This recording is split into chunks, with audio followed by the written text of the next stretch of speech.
Yo, are we live? I hope we're live. Are we live? What's goody? What's goody if we are?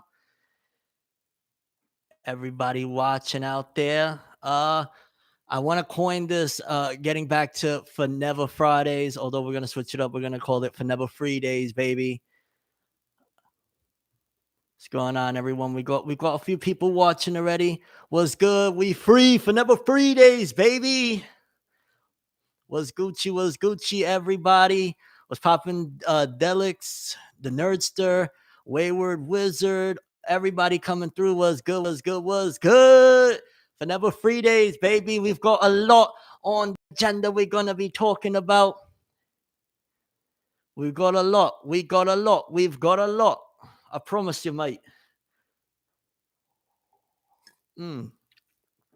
Spilling the tea. Well, no, it's not tea, it's coffee. So spilling the coffee, my lord. What's good, everybody? We got a lot. I ain't gonna lie. I want to talk about this fine evening.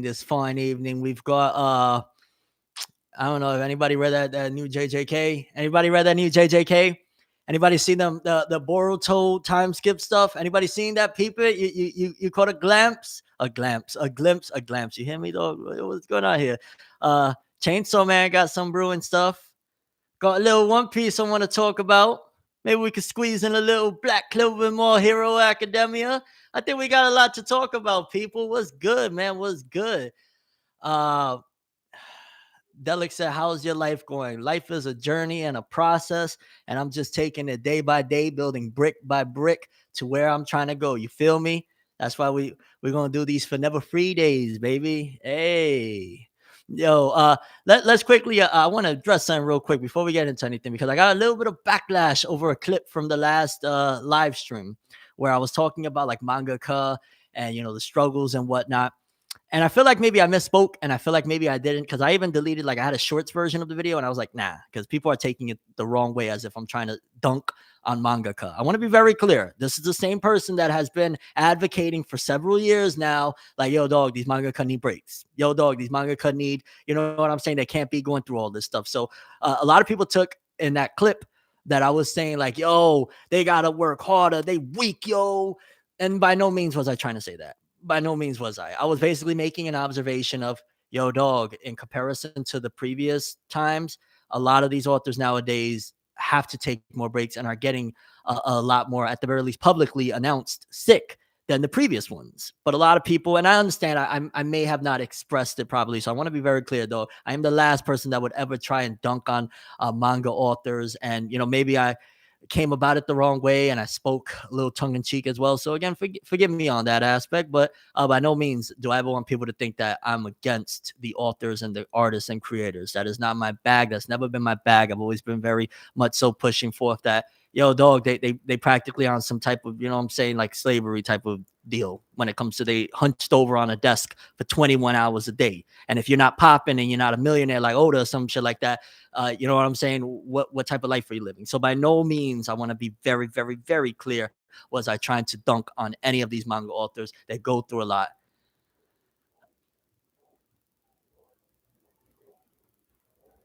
Was good, 8-man. But yeah, I wanted to clear that up. No, that's coffee, fam. Liquor. Ha. I don't drink, buddy. You're not gonna catch me out here lacking with a drink.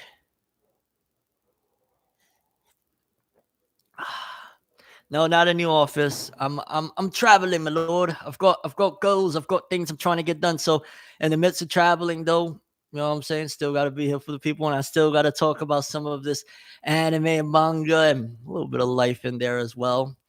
So yeah, not a new office by any means.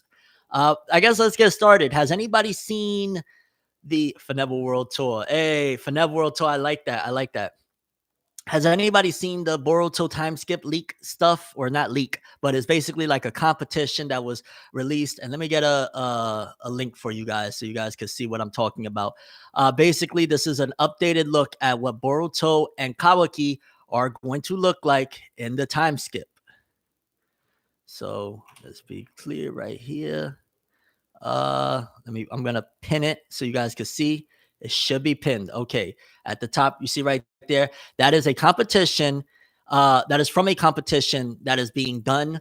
Um, what you call it, for basically they're looking to have like people draw ninja, like different shinobi, and then Ikamoto is going to be doing like picking, I guess, his favorite or the one that he deems the best or whatnot, and he's going to be doing an original sketch of your original shinobi sketch. And I think it'll be a big look. I know a couple of my guys, like Max Powers, Siobhan White from Max Powers, and my guy Martial Arts, they're both working diligently to get themselves a submission in. I think this is a very big deal.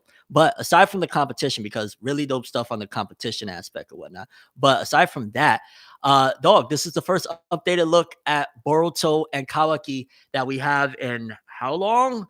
How long has it been since that first chapter, first episode? I think it was what, like 2016-ish that the manga began, and 2017 the anime, if I'm not mistaken. I'm a little fuzzy on exactly the dates or whatnot, but we got the time skip version of them just once for like literally a couple of pages and for like 20 seconds in the first episode of the anime. And since then, we haven't had Boruto or Kawaki and what this time skip is going to look like. I really wish that with this, it would have been a little nice treat to at the very least get one other character that we have not seen. And they don't even got to be a significant character like a Sarada or a Mitsuki, but dog, it would have been, even if it was like Inoji, maybe rocking a new hairdo and looking a little older or something. I think that would have been a nice treat to get. We didn't get it. But again, we do got Boruto and we got Kawaki the first time we've seen them in a good minute. And I ain't gonna lie, I was a little taken back. I was taken back, people. I was taken back because I was like, why are people are saying no?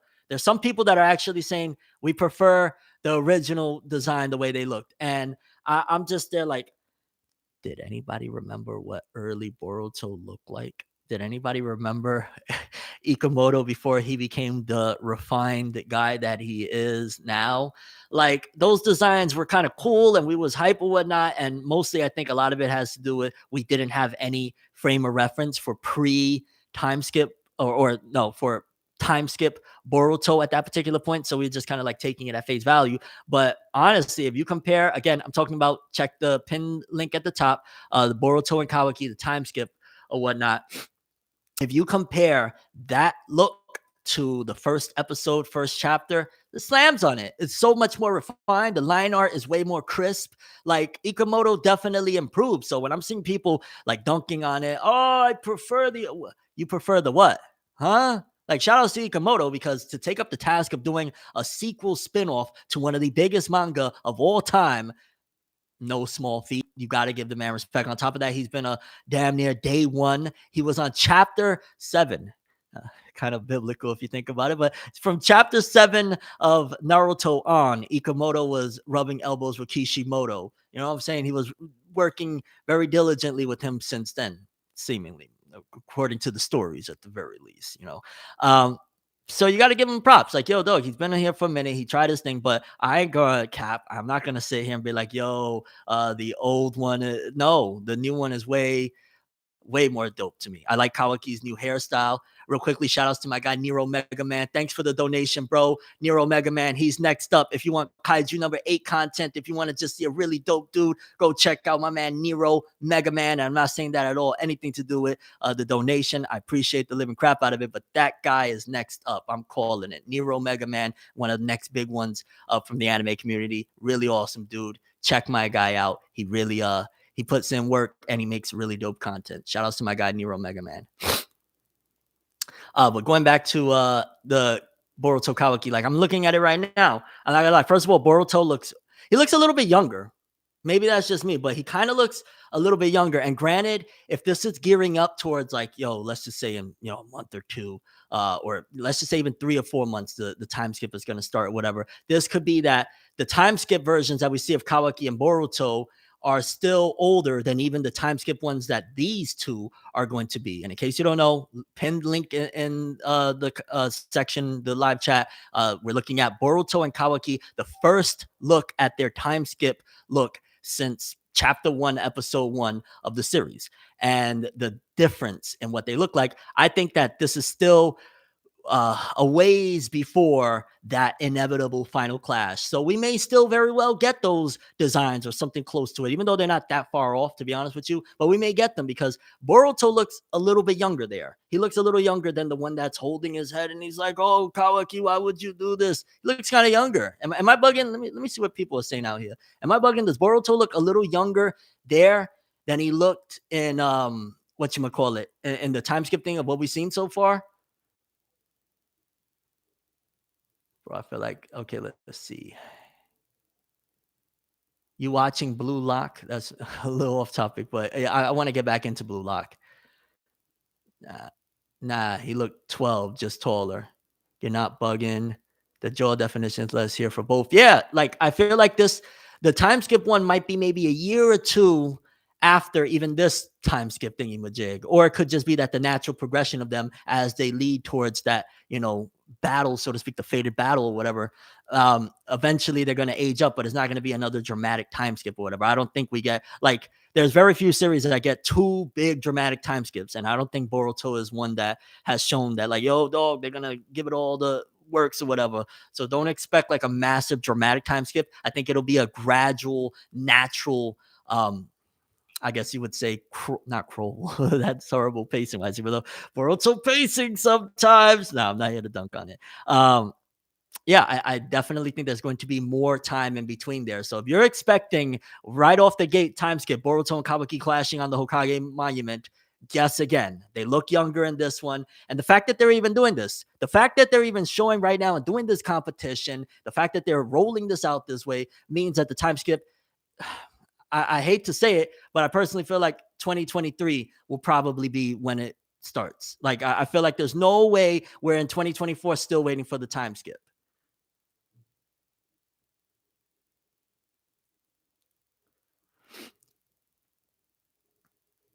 Let's see what people are saying. Chocho finna be slim. Yo, Chocho, I ain't gonna lie. When she actually looks like a really dope character when she has the butterfly mode or whatnot. She looks pretty freaking cool. I mean, anyway, I feel like the Chocho hate is a little bit extreme. Like, let's even dial it back a little bit because yeah, when she goes in the butterfly mode or whatever, but the Chocho hate, I ain't gonna lie, it was a little bit extreme. And in retrospect, it was kind of like, whoa, wait a minute, dog. At the end of the day, this is the next legacy of Choji, and at the same time, she does have some capabilities. If you watch some of the anime original stuff, there is some really cool things with her. I think it's a little bit excessive on the hate on Chocho. I'm gonna just keep it a buck, just straight up. And I've said this before. This isn't new, but yeah, I think people be ragging on her too much. Let me check this donation real quick. Shout out to Andros, the Warrior High Alpha. How are you doing, feeling, friend? Hope you're doing well. Been browsing to find good anime. What do you recommend? I've been watching Godzilla Singular Point. I'm a big fan. Take care and wolf out, bro. First of all, thank you for your donation. Thank you just in general for showing up. I appreciate each and every person that's in here right now. And an anime, you're watching Godzilla. Let me see. What would I ain't gonna lie? Like right now, the main anime that I'm focusing on watching is Vinland Saga. There's well, the second season is ongoing right now. Vinland Saga is absolute flames. The first season is a classic. It's like from the Viking era or whatnot. But it's very, very fascinating. But some other off the top of my head, something what would go good with Godzilla. Manga wise, I tell you go read Kaiju number 8 because Kaiju number 8 is with Kaiju and stuff like that. But yeah, got shout outs to Andros the Warrior High Alpha. That's really dope. I wouldn't mind watching some Godzilla. I don't know why that sounds like a really fun time right now. But yeah, so to wrap it up with the Boruto Kawaki new time skip looks or whatnot. If we're right now, we're in February, where the manga's at right now. I'm gonna call it. They're also gonna do it around like a seasonal shift. So I'm gonna bet that it'll be similar to like when anime new season drops. It'll be like, let's just say maybe a July. I'd say maybe around July-ish, I could see the time skip officially kicking off. Granted, this competition, which also is a little bit of breadcrumbs, if this is really indeed connected to, yo, we're launching the time skip soon. The competition wraps up March 30th.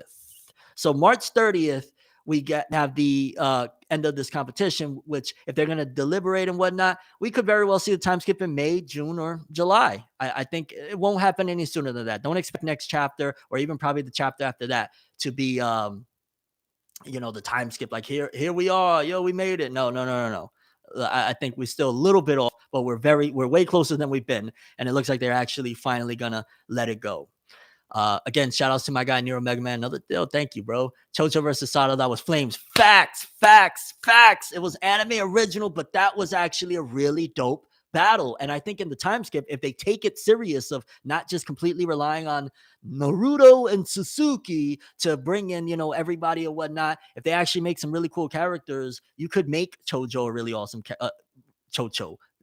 Chocho, a really awesome character. You could make Sarada even more epic and awesome than she's kind of been. Because honestly, Sarada and Mitsuki, they've been put to the back burner for a while now. Like you could do a lot to make all of these characters really awesome and not have to rely. And obviously, granted, if you've been reading the chapters, they're not relying on Naruto too much more because he's been sent the way of the seventh. Well, you follow what I mean.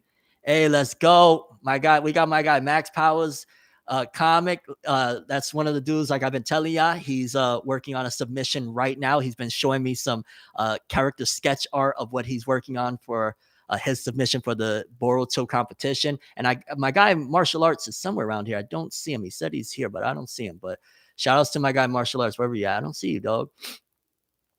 But yeah, my guys, those are the people we do a show on my one of my other channels for Never Space. We're working on a rebrand on it at the moment, but you could definitely go check that out if you go to my channels. I got not a whole bunch, but I got a few different channels, few different shows I'm working on. Again, just shout outs to my bros.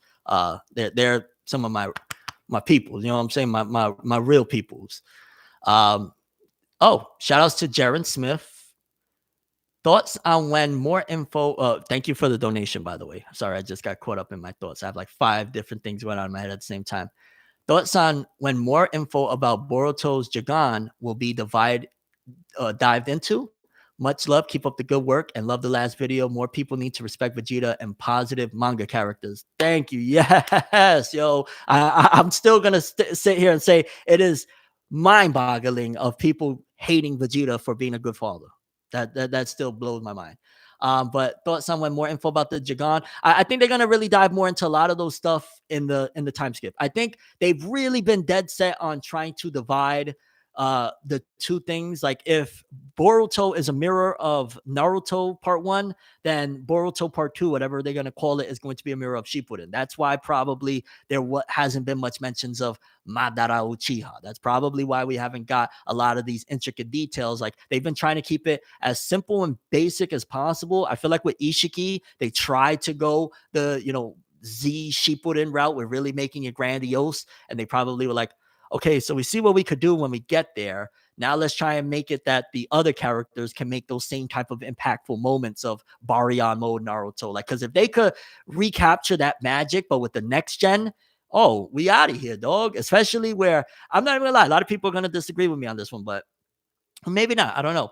I think Boruto has a good shot with a big rebrand of being the biggest or one of the biggest current gen battle series in the next couple of years. Hear me out. I know people are like, they got the eggs ready. They're like, yo, get this motherfucker out of here. Wham! Oh shit. They probably right now like, yo, get him out of here, dog. What is he saying? Well, just think about it. Jujutsu Kaisen's ending this year. Black Clover's on his final arc. My Hero's on his final arc. You start whittling down the competition. Tokyo Revengers, one of the biggest sellers, is just wrapped up. Demon Slayer is done. What competition is it going to really have that is going to be like, yo, it's out of this world? There's no way to beat it. Obviously, One Piece is, going to be One Piece or whatever, but there's still high, with Boruto, if they play their cards right, there's a possibility that, especially compared to the other competition, Boruto could slay.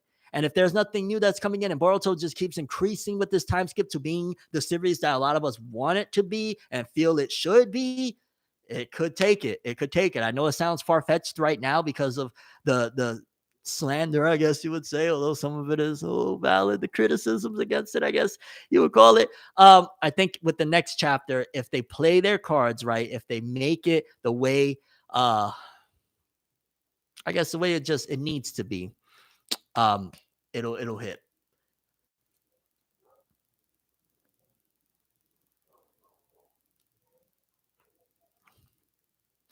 And yeah, let's I guess one last round of thoughts on some of this Boruto time skip stuff because we got a lot I want to talk about, and I don't want to be dwelling too heavy. But thank you again for the donation, Jaron Smith. Super appreciate you for even stopping through. Thank you so much. Do you think Sasuke will get a power up because Naruto got Baryon mode? Absolutely. He's well overdue for a freaking power up. Come on, dog. He's missing an eye. He's missing an arm. It has to. I love the fan theory of the Susanoo armor looking thing that gives him an extra arm and stuff like that. I think it'll probably be a little bit different, to be honest, depending on how they go with it. Because like I'm not the biggest fan of hey, yo, let's just straight up do what the fans have been saying. Like that's what kind of Dragon Ball Super has done to a certain degree, and of course Dragon Ball Heroes, not superhero, where it's just like a absolute fan fest of nuts. Not I don't want to say nonsense, but just absolute insanity. That's like a little bit of a reach. So, but I still like the idea of Sasuke with the Susanoo armor.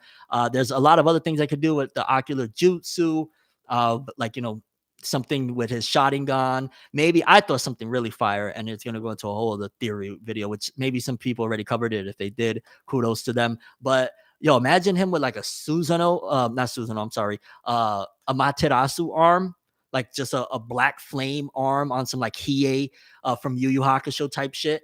That would be crazy because if it's something like a powered up version of it where he could like maneuver and maybe throw projectiles and actually use it like a real hand, that would be fire. Again, that might be a part of the Susan theory. I don't know. I don't really watch everybody's theories or pretty much anybody's theories, to be honest with you. So again, if anybody covered that, cool beans. That's just something that I've had on my mind. Shout outs to Toby Garten. Thank you for the donation. What's up with 100 Years Quest anime, brother? Good question. I don't know. Hiromashima, he got his hands in a lot of different things. So I'm not really sure what's going on with the 100 Years Quest, other than I know it's in production and coming. It's probably one of those things where it's like they're going to find the right time to launch it where there's not, because this is going to be a hectic year. This 2023 is going to be a very hectic year with a lot of different anime. How can you say this? Like taking up the helm, so to speak, of like attention. Like, yo, we got Demon Slayer in another couple months. We got Jujutsu Kaisen over the summer. We got Kaiju number 8. This is going to be a very, very tough year to crack. And I do think that 100 Years Quest might drop this year, but they're going to have to find a time where it's like, yo, duck and cover. Because if you're trying to compete with any of these juggernauts right now, good luck, buddy. Good freaking luck. Yeah. Shout outs to Justin Garcia. Thank you for the donation. Do you think the time skip is close? It's not coincidence that Ikamoto dropped these designs right after the big chapter we got last month. Absolutely. Like I said, I'm going to say somewhere between now and the summertime. Anything after that, I mean, the only way I could see it going to fall is because of the whole back to school situation. Hear me out. Boruto has been almost like growing in Japan with its viewers, right? It started off, they even before the Boruto Naruto the movie stuff, they're in the academy. So if it's been growing with the audience, they might be like, hey, back to school, new year. And by the way, Boruto is not the same Boruto you know anymore. The kiddos done grew like you did, fam. You can resonate with them still. So that's where I could see if they decided to push it even more, it would be like fall latest, somewhere like September-ish or August or something like that. But yeah, anything after that and is like, well, we're already on overtime, let's be clear. But because of Kishimoto adding in, on a grand scope, a lot of this pacing, or not the pacing, he utilized this pacing to add in a lot of this I guess you would say just character development, characterization, exposition, all of that good stuff. He utilized this time to really build that.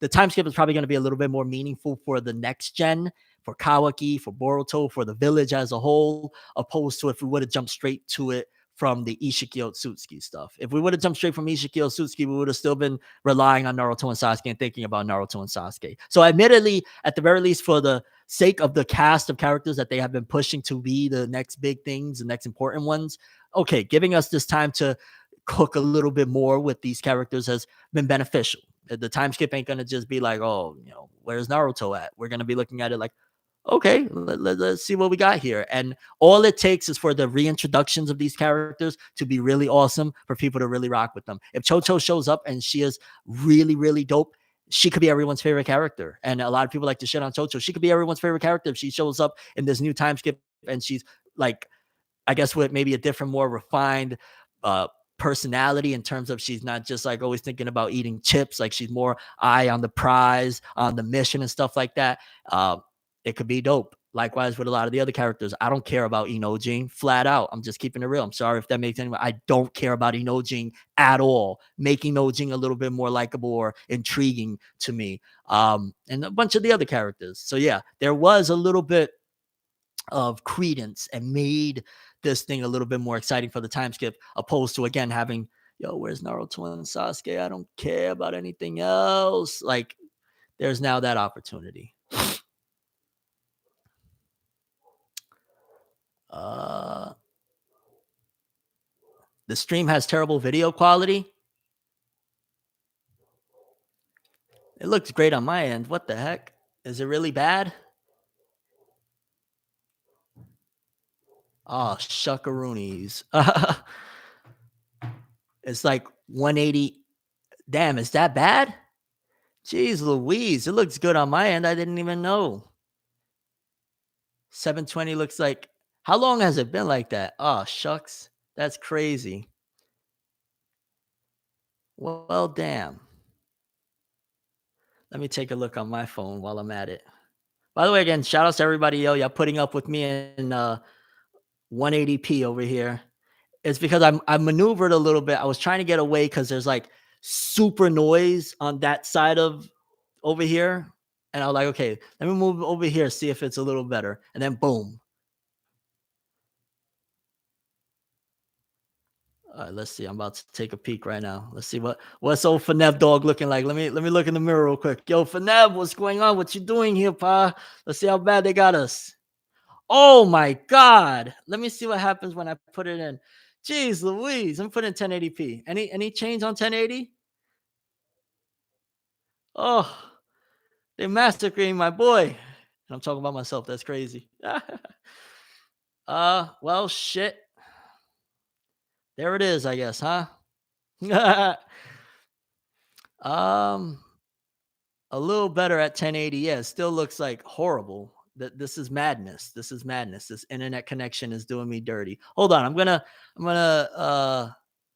mute myself. I'm gonna go see if I could mess with the router. Let me just see, because on the playbacks on these, because I clip these things up. I don't want it to be completely astronomically bad. So give me.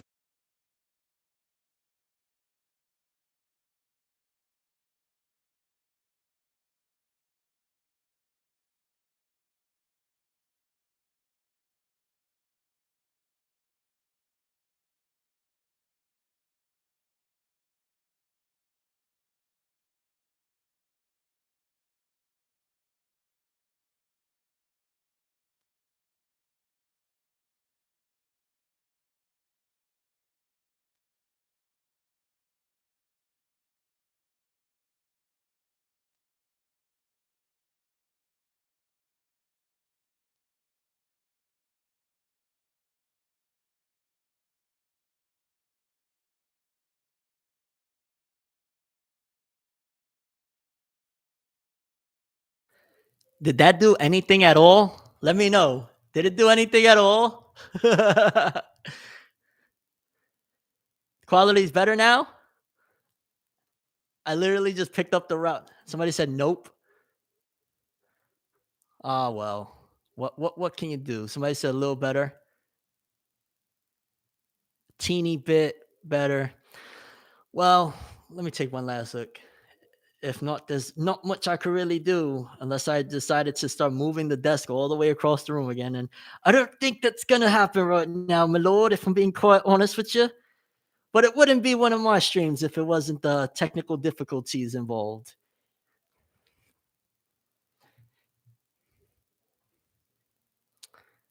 Yeah, yeah. Forget about it. Okay, so where was we? All right, enough already. We talked quite a bit about Boruto. We talked a decent amount about the good old Uzumaki. Let's talk. Let's see. I got a little bit of a docket right here. All right, you know what? I want to talk Jujutsu Kaisen. I want to talk Jujutsu Kaisen. Let's talk some Jujutsu Kaisen, baby. 212. I think it's 212, the latest chapter. I'm pretty sure it's 212. Everybody's going, yo, shout out a big tank 7. Thank you for coming through. Yeah, it's been a hot minute. But okay, Jujutsu Kaisen 212 has the internet in a stronghold right now. In case you don't know, oh wait, maybe because I got two streams rocking. Let me see if I close these out. I wonder if that'll help at all. That might help. I don't know. Um, but yeah, what you call it. So 212 of Jujutsu Kaisen. Oh, anime only. Yeah, I gotta talk about it though, fam. I gotta talk about Jujutsu Kaisen right now. Um, where do I begin? Okay, I mean, I guess let's just elephant in the room of what happened with Sukuna and the trick that he did. Now, I ain't gonna lie, was it just me or has it been so long that you low key kind of sort of forgot or maybe thought it was already addressed and you just don't really remember of Sukuna, pulling the trigger, so to speak, on that whole promise that he made, not promise, the deal, contract, whatever you want to call it with Yuji, of like, yo, the 1 minute. I legit either forgot about it or must have thought that that was already like he did it or whatnot, like it's done. So when it happened in this one, I was like, wait, what? I thought that was resolved. I thought already he did some messed up stuff to Yuji. I didn't. I I didn't think your connection just completely cut out. Am I still rolling? Thanks again to my guy Nero Mega Man, best chapter in a long time for Jujutsu Kaisen. Thank you for the donation again, brother. Um, yeah, this was one of the best chapters in a while, one of the biggest chapters. But I also seen the flip side of it. I've been seeing some people saying, "Yo, dog, I'm dropping Jujutsu Kaisen." There's been some people talking about dropping Jujutsu Kaisen. I think that's a little bit extreme. First of all, this doesn't signify or solidify, shall I say? It does signify some stuff. It doesn't solidify the ending of Jujutsu Kaisen. It doesn't solidify that it's all going to be, good or bad. Because a lot of people are like, "Oh, this is terrible." Like this means that no, because and even from the beginning off rip, Jujutsu Kaisen was said like, "Yo, once he eats all the fingers, obviously they're gonna, Yuji's fate has been very grim to begin with. Uh, Yuji's fate has been very grim to begin with, or Fripp. So it's not like it's a shock or anything like that of like, oh, things is getting really bad. But then when it went down, because it's also been hinting at some stuff, right? Let's go back to the beginning a little bit of Jujutsu Kaisen. Let's not forget when I think it was when he was throwing hands when Sukuna first took over Yuji's body and he was like attacking Megumi and he was attacking Gojo. But before Gojo showed up, he was going up against Megumi and he showed some interest. I can't remember the words exactly, but he was already showing interest. Like there was something about Megumi that he was like kind of excited about. And then you tie in the lineage and whatnot, his connections, Toji and everything. Like he probably, and he even said it was a gamble of what he was going to do. I just didn't expect the gamble to be on this. I think anybody that says that this is what they thought was going to happen, show me proof or you're full of it. Show me proof or you're full of it, because that is one of the biggest freaking plot twists in a long time, and probably in the entirety of the series of. And I think it also breaks the mold, to be honest with you. It breaks the mold. Like, imagine just Naruto out of nowhere ripping Kurama out, or Kurama forcing Naruto to rip himself out and shoving him into Sasuke. Pause. Like, imagine some shit like that. Like, that is breaking the barriers of like what can be done, because most people are like, that should not be done. Why would you do that? Like, it kind of reminds me of when Sasuke said he was going to be Hokage at the end of Naruto and they were like, oh no, that's horrible, whatnot. Why? Especially if he has a reason. Why is it? People make up their minds and change their minds and do things like that all the time at the last second. Like, it's not that far-fetched, especially when it's explained. So when you find out that like, yo, this has been a plan that Sukuna has had in the tuck for how many hundreds of chapters? Like, I don't even know. It's been a long ass time that he's had this in the tuck. Why is it like, oh my God, I got to drop Jujutsu Kaisen. It's over. This is terrible. Why? Like, there's a lot of extra variables that we're not even approaching or looking at in terms of, well, is this going to be like All for One with duo conscious? Because like, how All for One has inside of his body, and then of course Tomura Shigaraki, he's in there as well. Like, is it going to be like that where we're going to have essentially two Sukunas? Although Yuji, the markings on his face, I believe, are gone at the end of the what you call it at the end of that chapter. Shout outs to my guy Max for Max Powers for pointing that out. The markings are gone now, although it's kind of like, wait, didn't he have those markings off rip? There's so much to this series that is like to unpack it all completely would be a lot. But look at the end of the day, what Kenjaku has been doing all along. Kenjaku has been jumping bodies and whatnot. It's not far fetched that Yuji, considering he was athletic as like super athletic beyond normal comprehension in the beginning of the series, Yuji was already something special. Yuji was already something different. Yuji was not, just the regular cat off rip. So then there's more questions to ask of like, okay, what's happening here? Because look at one of the things that is really, really exciting about Jujutsu Kaisen, right? And makes it so unpredictable is it's not just two forces. It's not just like the Democrats and Republicans. You know what I'm saying? There's Yuji and the good guys. Well, yeah, they're the good guys. You know what I'm saying? Then there's Sukuna with his whole motive and whoever follows him, because he does have people that still rock with him. And then there's Kenjaku, because it's not like, I don't think Kenjaku and Sukuna are like rubbing elbows or something like that. They've never really shown that it's like a Madara and Obito type of situation. So now I got to look at it like, wait a minute. We got three, we got a triangle offense, so to speak. Hey, no, I don't even think I used that right. But you got three forces. It kind of makes it almost like a battle royale, but it's on another level, because you got on one side of things a monster that's been around for how freaking long with Sukuna, and we don't even know all of his motives. We just know right now that he wanted Megumi. Clearly, he might want something to do with an extra Shikigami that he could create, a new version or something like that. But maybe using the Shikigami, it could bring him back to life, or there's just so many other variables. Because then it makes me think, so wait, just eating one finger makes Megumi all of a sudden take over Sukuna completely? Or again, is there going to be dual consciousness? Like, how is this whole thing going to work? This is freaking exciting. This is, I don't want to say genius, but this breaks out of the barriers of so many different things. I don't understand how anybody could hate this. I don't understand how anybody could be disappointed with this, dislike this, unless it's like, oh, so you want the trope to remain the same trope. You want it to be the fox in his belly and he has to overcome it. You want it to be the hollow inside that he has to overcome. You don't want it to be something radically, a radical departure of unique creativity, because that's what this is. That's unique. That's different. That's not the same mold. Like Naruto and Bleach, they did what they did for the time period they did. You can never take away from them. This is something using that kind of trope, so to speak, and going in a different direction. I don't understand how anybody can hate on that or downplay it. That was freaking fire.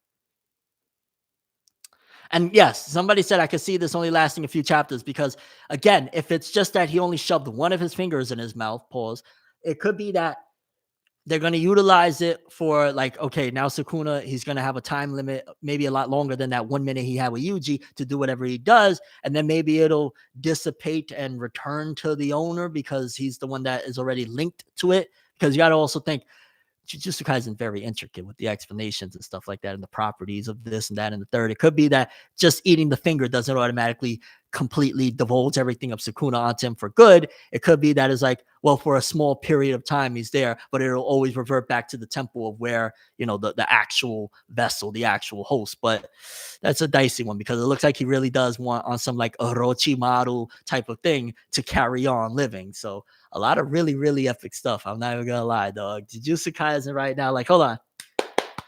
Clap it up for Gege Akutami for breaking the barriers, dog. I've been saying this, and I don't care how anyone feels about this, because it's just my opinion. You can feel however you want. In terms of like the battle series, especially the ones that I'm covering, it is One Piece and Jujutsu Kaisen that is constantly clashing for me for who's the best, which one's the best right now. Like, not overall, right now. Like for the last year, maybe, I would say it's just been, they're in a different league, and there's, we got Black Clover, we got My Hero, we got a few dogs, but they're just on another level, bro. It's like if Jujutsu Kaisen and One Piece are like the emperors, then Black Clover and My Hero are like the warlords right now. But I know, it could very well switch, because right now My Hero is entering finally a really awesome spot. So it could absolutely switch and go in a different direction. But as it stands right now, for me, it's been almost every single week for the past damn near year. One Piece or Jujutsu Kaisen, they're the goats, and the other ones, they be real fire sometimes too, but it's just a different league. There's levels to this thing, baby. There's levels to this thing, and yeah, they're on another one. Oh, there goes my guy Marshall. Was good, Marsh. Was popping. Facts, Max. Yo, JJK all day. No, just kidding, though. Cause Gege about to let it go, let it blow. Oh, with that pen. Understand. Making greatness. Men, have you seen The Last of Us? No, I have not. But yeah, Jujutsu Kaisen right now. Let me see what else I wrote down. Hold on, real quick.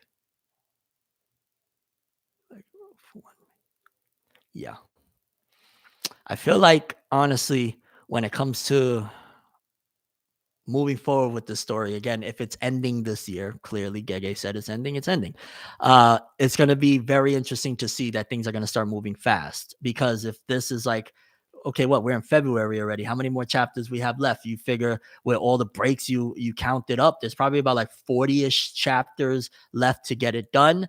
The culling games have seemingly come to a different direction. Obviously now we got this whole situation fighting against the government, or yeah, the different governments, the US and whatnot, trying to invade and using them as power supply. Like, there is a lot. This is getting very, very heavy. And I don't know, bro. It's kind of madness. What do you guys think? Let me take a look at the chat. Nev, what are some manga you like the most? I read recommendations. What do you, if Gege ends up killing Maki, would you be fine with that or nah? Oh boy, if Gege killed Maki, I would be very, very sad. I would be very, very sad. I'll be honest with you. Uh, I don't see it happening, but you never know, because Jujutsu Kaisen is one of those that it doesn't play it safe. It doesn't try and like, whoa, like Jujutsu Kaisen is very upfront of, hey, if it needs to happen, it needs to happen. But I will give Jujutsu Kaisen this one. Opposed to something, and I gotta be real, opposed to something like Chainsaw Man, that it will really go for it. And like sometimes in retrospect, maybe it wasn't the greatest decisions, the way the trigger was pulled. Like, yo, dog, it starts feeling a little Kamiga killish now that I think about it. Jujutsu Kaisen, when a death does happen, it doesn't just feel like meaningless to a certain degree. And maybe I'm off on that. And if somebody disagrees with me, by all means, let me know why you disagree with me on it. But I feel like Jujutsu Kaisen, if it's going to happen with Maki, it will be meaningful. But considering the fact that the sacrifice that her sister made, I don't see it happening at all. And shout outs to volume 22's cover with Maki on it. Best cover, one of the best covers of the whole damn series. Big, big, big, big, big shout outs. Thoughts on who I might be from One Piece? Yeah, we'll get to a little bit of One Piece here in a bit. We'll talk some One Piece. I got punched today. Oh, well, did you take it well? No. Okay, Iron Boy 2007. Shout outs for the donation. When do you think Fifth Gear will be animated? When did it appear in the manga? Because we're usually about a year out. Just do a year from whenever it appeared in the manga, which I want to say, has it been a year already? It might have been a year already. I don't know. It'll be within the next few months, I think. I'm not caught up on the One Piece anime, so I'm not sure where it's at, but I'm gonna say it'll be within the next few months. And I have, first of all, 100%. There's just no doubt in my mind that Toei is gonna make this one of the best. Like, they're gonna put every single piece of manpower that they have into making this pop. They're gonna do it. And by the way, well, thank you again for the donation and the question. I think again, like probably within the next few months. Let's just wrap up the Jujutsu Kaisen portion to say Gege Akutami is a GOAT. This chapter was absolutely incredible. I think that this was a game changer in such a unique way. It's not following the same path of, the inner demon that you have to overcome. It's like, no, this inner demon is so freaking strong. It's like, man, fuck out of here, dog. You lame. I'm out of here, dog. Later. And it could very well still be that he's attached to Yuji, or it could not. I don't know.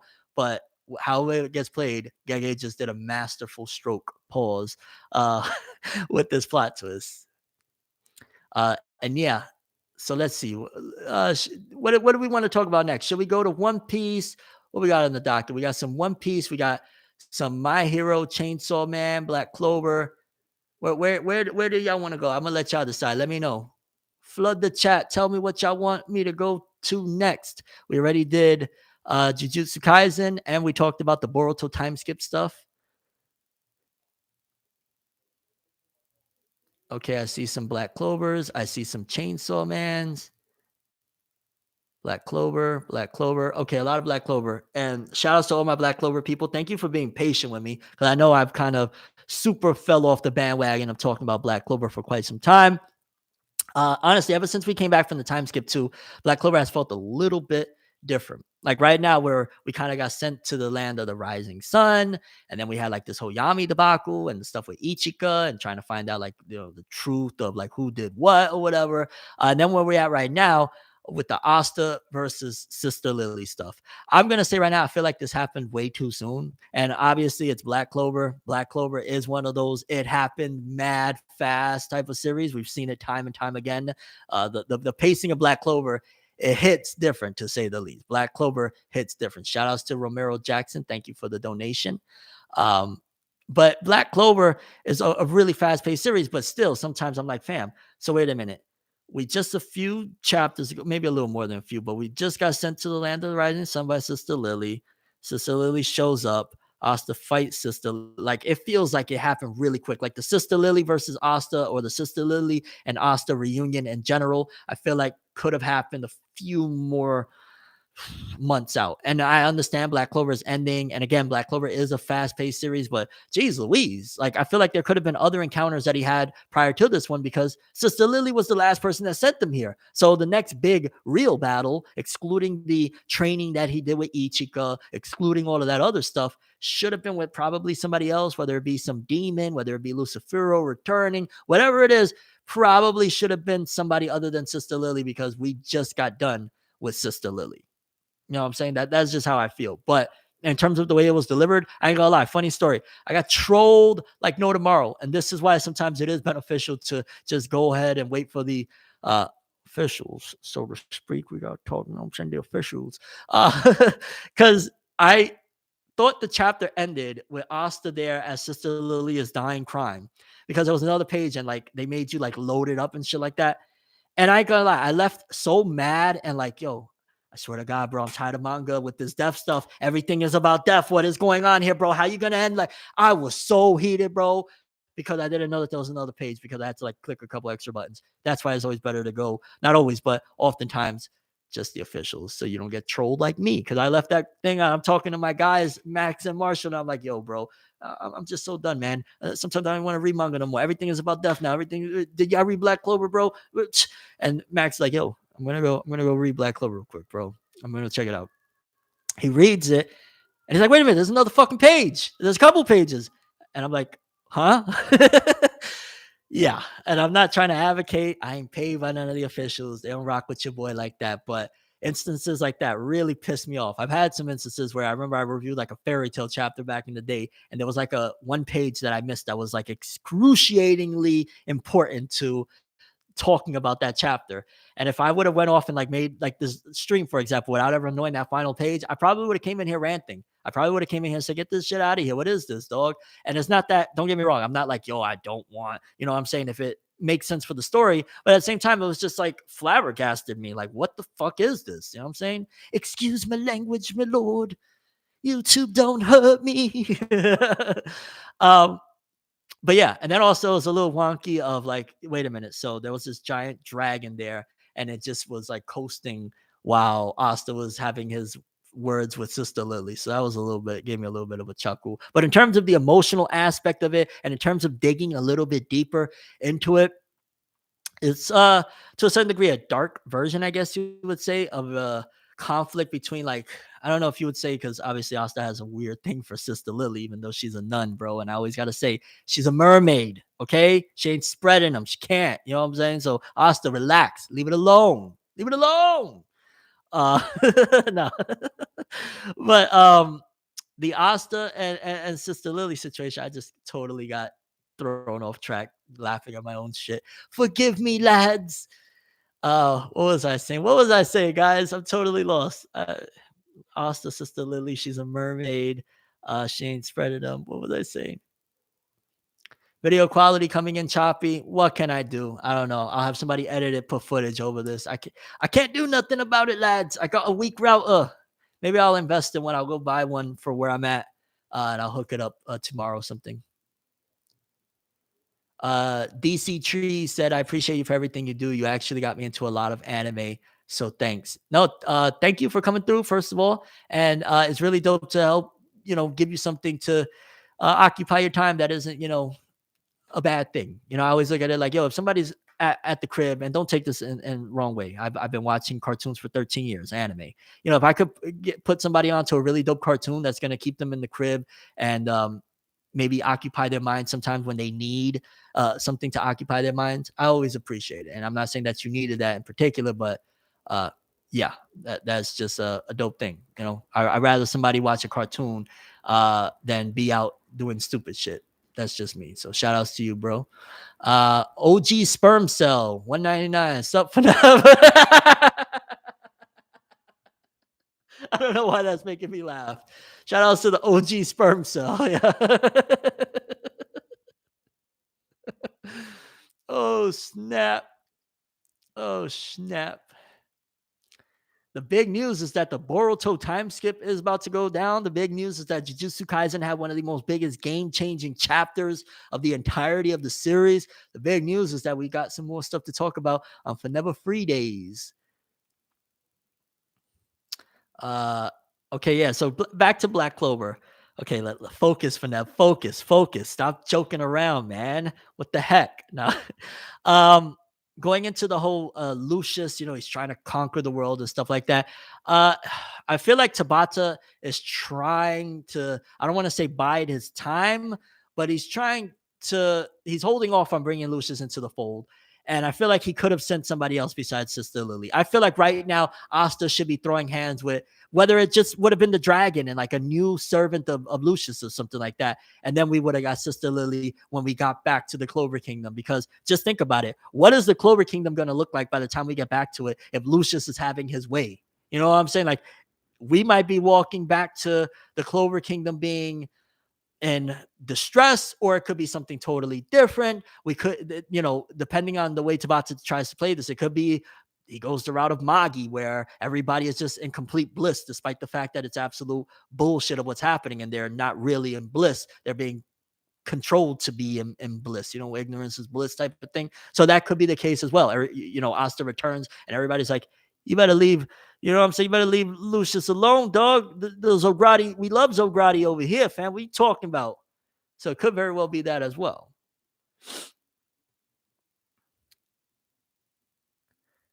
Yeah, that's kind of crazy that Boruto Part 1 is already longer than Naruto Part 1. The anime is 287 episodes. Naruto's anime original was 22, bro. It's nuts. You feel like Tabata is rushing Black Clover. Black Clover rushed Black Clover, to be honest with you. But yeah, I don't know if I'm not going to blame Tabata on that one. Remember, the movie's coming out, and it could be a whole tie-in thing. Like, yo, movie comes out, we end this bad boy. Let's go. So that could very well be the case. For whatchamacallit, for Black Clover, it could very well be that. Hold on. Let me take a sip of my coffee, mate.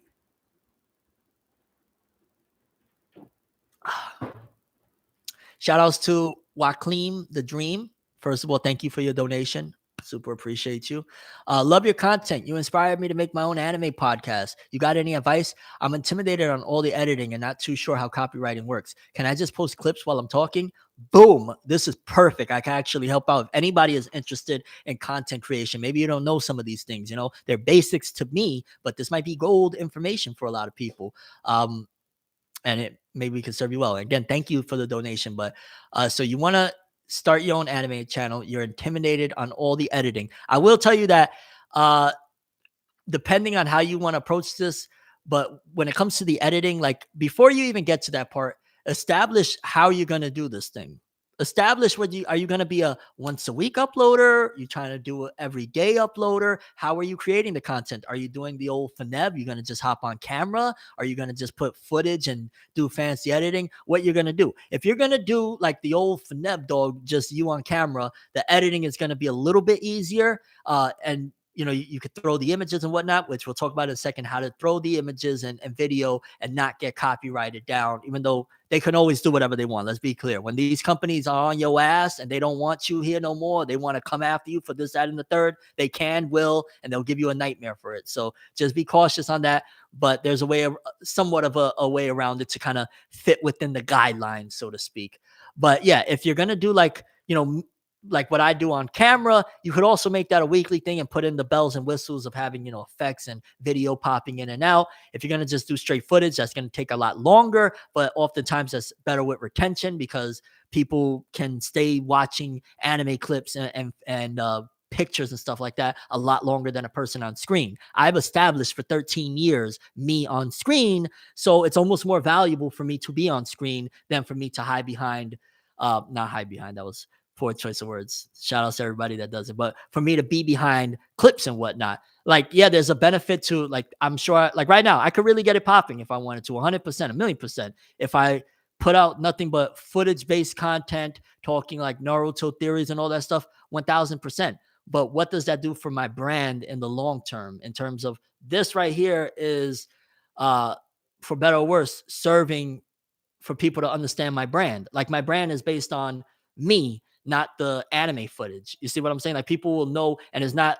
Trust me, I'm not a guy that wants fame. Like I don't want to say Z-list, celebrity or whatever, but I've had my fair share of being recognized, and I always appreciate and I love connecting with the people. I don't care for the hysteria of like, oh, for them, that be a little bit wild, but I always appreciate, nevertheless, the sentiment. I love the love because it goes both ways. But yeah, that's a decision you have to make. Are you going to be on camera or are you going to be footage based? You could probably get a bigger bang a lot quicker being footage based and then work your way into being on camera. That's a good option. So let's see. Oh, and the copyright, how the copywriting works. When you're going to put footage on, let's just say again, you're going to do the old Fornev where it's just you on screen, or you're going to have a character picture and then throw from time to time clips of footage or whatnot. 5 seconds or less. Sometimes you can get away with 6 or 7 seconds. I usually stick to, okay, you see me on screen, and then let's just say I say, yo, so Deku threw that punch against Shigaraki. And then for about 5 seconds, I will have either a GIF or a piece of footage or a manga panning through the screen of that. And then I got to go back to you. And then you got to wait a little bit again. And then you could do it again. Sometimes you could get, a little bit crafty with it and have like 5 seconds of different clips, but then they can clip your wings. If they decide to, like, if you have, let's just say 5 seconds of Deku, 5 seconds of another part of the episode, while that's still technically fair use because it's transformative, Japanese companies, they just is what it is. I think they don't go hard on me anymore because there's a lot of other people doing it a lot more egregiously of just straight up footage, while they'll click and they'll see, well, at least this guy is showing his face and then he's throwing some footage. He's trying to be a little more transformative with it. And it's a whole different thing opposed to just like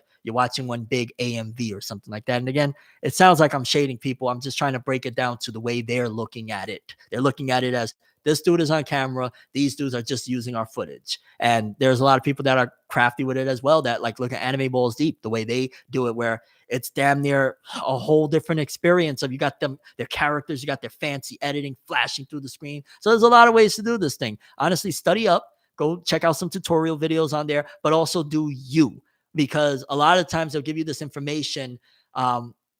And because everybody else is using that information, it might not serve you well. And you're your own person in general. So you got to do what you feel, follow your heart. I guess you were saying that. I don't know if that's the right word, but follow your instinct, so to speak, and let it guide you to doing your thing, whatever you feel comfortable with it, with whatever you feel is best for you. Because if you use just like all the information they give you, a lot of times it could blow up in your face and it won't work, because just because it works for Jack, John, and Jill, it might not work for you, bro. So yeah, I hope I answered the best I could with that.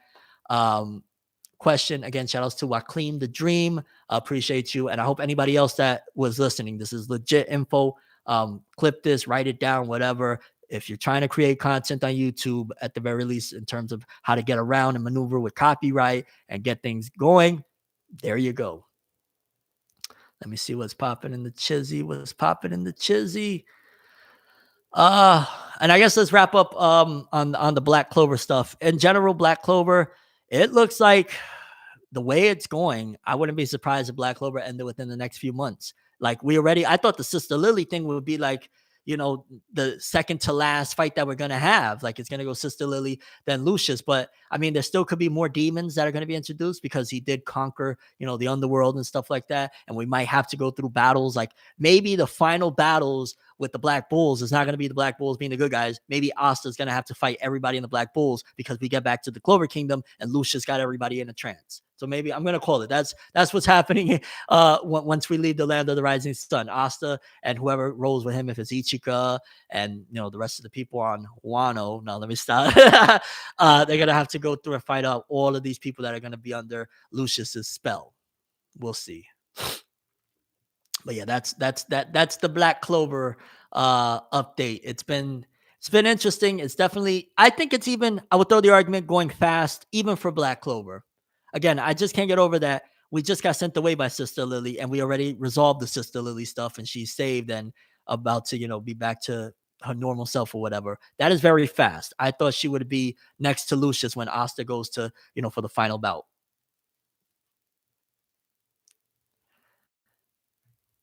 Thank you again, Wacleem the Dream, for the donation. Thanks so much, brother. That helps so much. Yeah, I'm glad it did. I hope to help anybody that wanted it. Honestly, anybody that wanted that information. This is stuff that I'm telling you from firsthand experience. I wanted to start adding clips to get my watch time up, my retention, and all that good stuff. One of the ways to do it without getting completely clapped off the platform is you gotta try and abide by the guidelines, which it's wild, but yeah, a lot of creators have dealt with these type of problems. Big facts. Still got my guy Max Powers in here, dog. Hey, Fenev, does the 5-second rule apply to anime pictures or just the video? Usually it's both. It's their content regardless. So like, let's just say you got a GIF. If it's like a 7-second GIF, just clip off the 2 seconds, put the GIF, boom, then you pop back on screen or your character image that represents you back on screen. Pictures is less risky. I'll tell you guys that as well, just to give you a little extra piece. Using pictures, like let's just say a screenshot from the anime panning across the screen, 9 times out of 10, they're not going to bother you about that at all. Like they don't really care too much. Manga panels, depending on how you do it, you can still do the 5-second rule, whatever, but it's a little bit more riskier putting like using GIFs and using pictures panning across the screen is some of the surefire ways to kind of come away clean. But then at the same time, people complain like it's just pictures moving or the GIF is blurry. So you got to pick your poison, I guess you would say. One Punch Man, I'm not caught up. Sorry about that. I need to though. Salute to you, the Ish9. Fornever, what do you think are the odds of Attack on Titan anime original ending? I don't know. I'm at this point because Isayama came through to the United States and he got mad love and shit. He might not want it to go that route. And at the end of the day, I think they don't even really care anymore. Like they want to get the ending out the way so bad with the least bad reception just because they want to jump to can we get this time skip not time skip this spinoff started. They're doing an Attack on Titan a spinoff. There's no way they're not. It's too much money, and a lot of the Kodansha's biggest properties are ending. Tokyo Revengers manga just put out its final volume. The final volume just came out last week, so they're gonna want more money. They're gonna do something else with it. They're probably like, God, let's get this shit out the way. Whatever backlash we get, we just want to get that to that next level of the Attack on Titan spinoff. The Ish9 said, anyone else annoyed with the remakes like Trigun? Oh, come on, fam. Oh, I was going to transition to some One Piece talk real quick, but I want to get this one off. Actually, let me call I don't know if y'all be able to hear. Well, let me read this donation first, and I'm going to call one of my guys regarding the I guess the Trigun, the new anime, and their take on it. But the way Blur said, thank you for the donation, by the way. Super appreciate it. Hey, from the boring city of Boston. I love your content. Still struggling with my YouTube channel. I'm working on an animation project this year and creating my own animation and manga content. Got really inspired by Bleach's return. Do it, dude. Do it.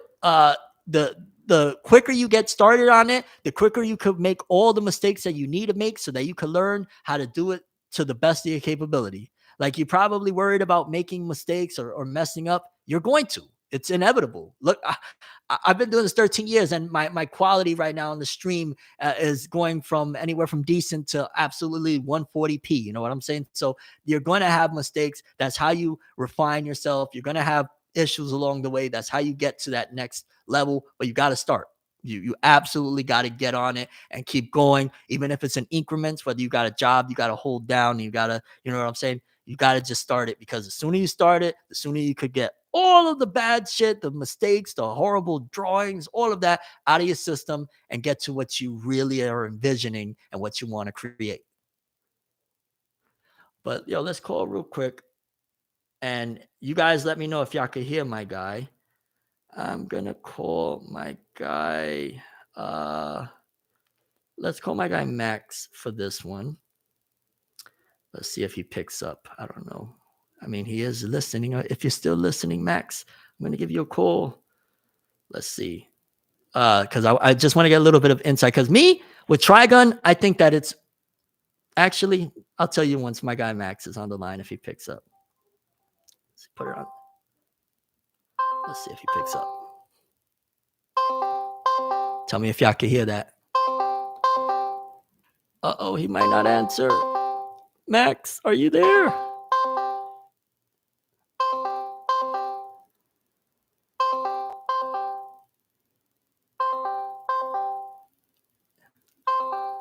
My guy is letting me down. Sore wa nan desu ka? All right, that's okay. It's all right. Oh, he's on a call. Gotcha. No doubt. Let's see. I'll hit up it's all good, bro. All good. I'll hit up my guy Marshall. Oh, say less. Yeah, no, my guy got more important things right now going on. No worries. Nothing, no worries at all, bro. All good. He got important things happening right now. Let's see if my guy Marshall is down to chizzy about this Trigun 3D stuff.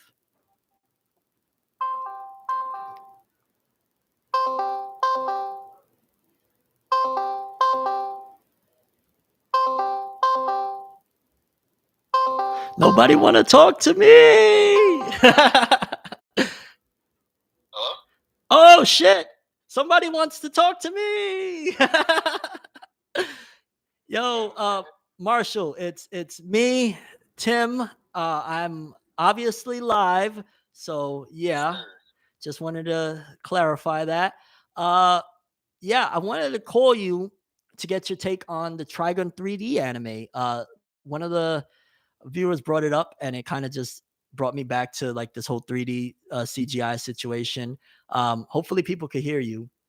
What is your I hope they can. Yeah, especially with my terrible internet connection, bro. It's wild out here. It's rough trying to get a wee bit of the Wi-Fi, mate, please. Yes. So what is your take on the Trigun 3D anime? By the way, guys, on the line I got my guy Martial Arts. He is the author and artist of the series, the webtoon manga, Brave Soul. And he's one of my guys, also one of my co-hosts alongside Siobhan White from the Max Power series on our show for Never Space, soon to be renamed. But yeah, Marshall, if you want to, what is your take on Trigun 3D? Trigun Stampede is very good. I love the 3D aspect of it. I think that it's a really good take on, I guess, a reboot or a retelling of Trigun. It doesn't quite follow the same story pattern. Characters, of course, look different, but overall, it feels like Trigun, if that makes sense. Yeah. By the way, if anybody in the chat could just let me know if you could hear my guy, I would greatly appreciate it. But yeah, I see. For me personally, yeah, it's okay. Somebody said we hear perfect. For me personally, I'm not even gonna lie. I'm just gonna be flat out. It is the best 3D anime, I think, a TV anime I've ever seen with humanoid characters. Like Beastars, I used to say, yo, they cooking with this 3D for this, but again, those are animals. How do you make it? And then I see Trigun, and I'm like, wow, like it's not perfect.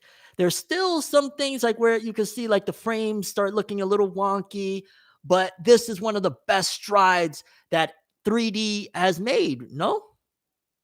Yeah, I would agree. You know, that you started off with some misses back in 2016 that won't be named, but then you got better with the Dragon Ball Z's. You got better with Dragon Ball Z. You got better with the recent One Piece film Red, and from there, so it's kind of like some things had to crawl so other things could run. you know.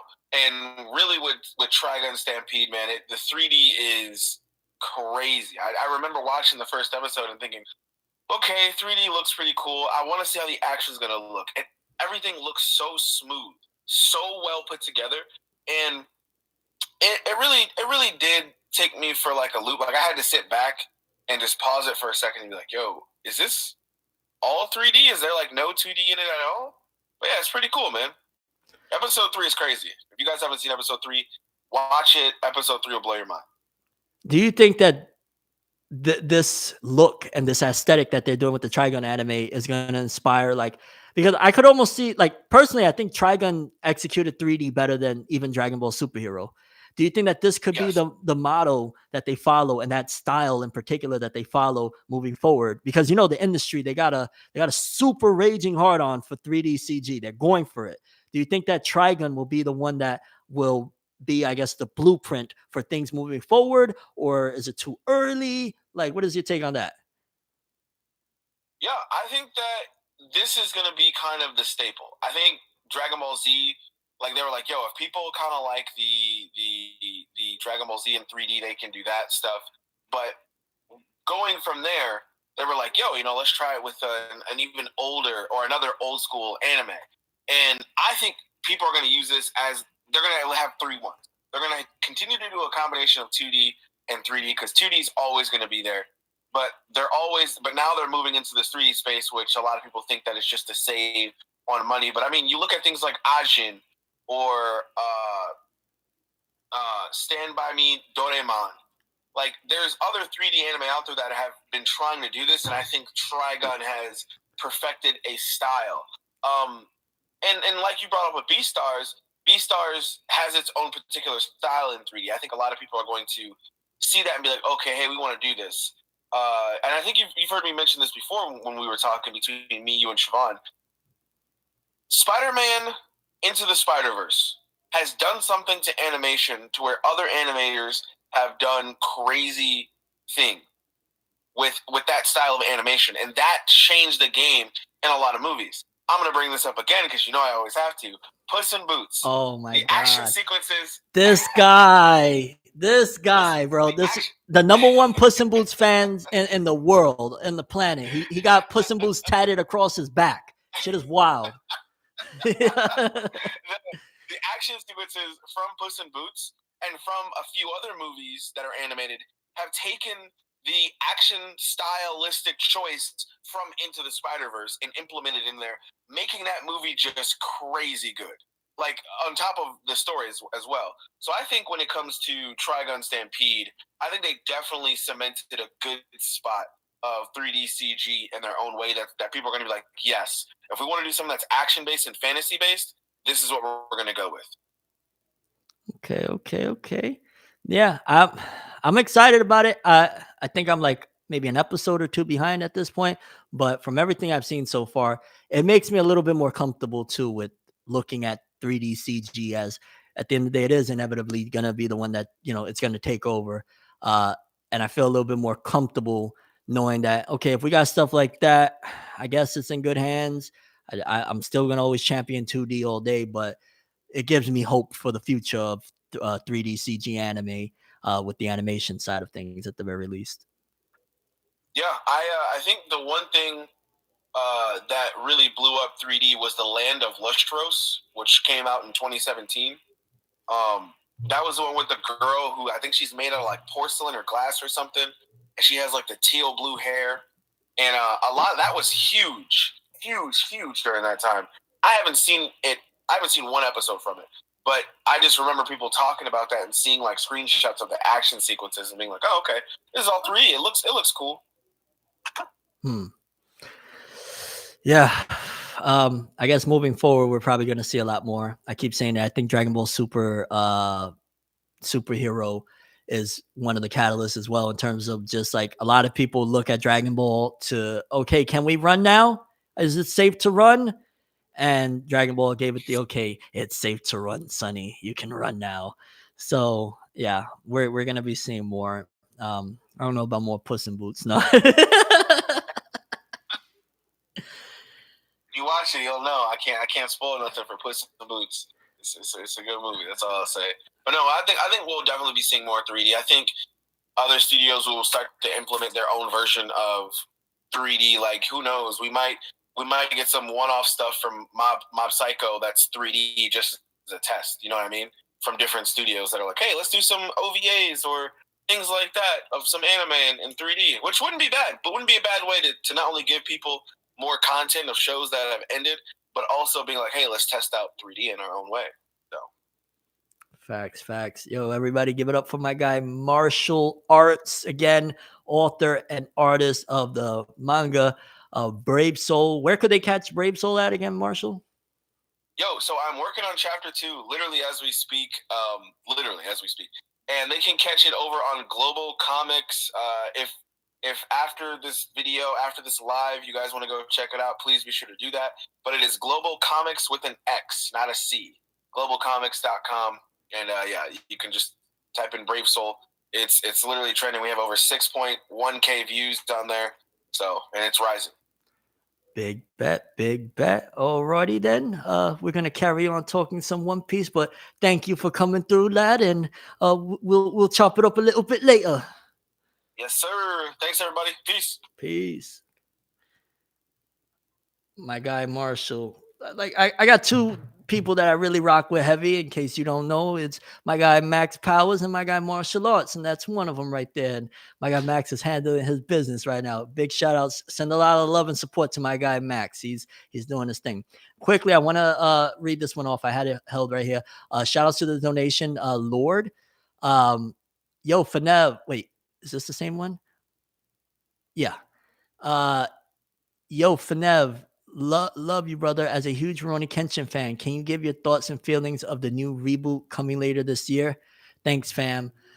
Well, first of all, again, oh no, this is a different person. Hold on, am I bugging out? Yeah, hold on. I'm sorry, I read the wrong one. Let me read Lord's first. Lord, thank you for the donation. Don't worry, I'll get to the other one as well. Lord said, what is your advice for a channel that has been shadow banned or YouTube stops recommending the content in the algorithm? Shorts, new channel? Well, shit. That's pretty much the boat I'm in right now. I know a lot of people probably looking at, yo, what happened with Fineb's numbers and shit like that? To a certain degree, that's pretty much the boat I'm in right now. Honestly, I'm trying to figure it out myself, but that's one of the things. Like, yo, anybody that ever comes across any content of mine showing love and support right now, it's crucial, because it's like, yo, dog, it's basically me, Dolo, trying to make moves. YouTube don't promote my stuff. I get very minimal outside of my subscriber base and people that come for ForneverWorld content.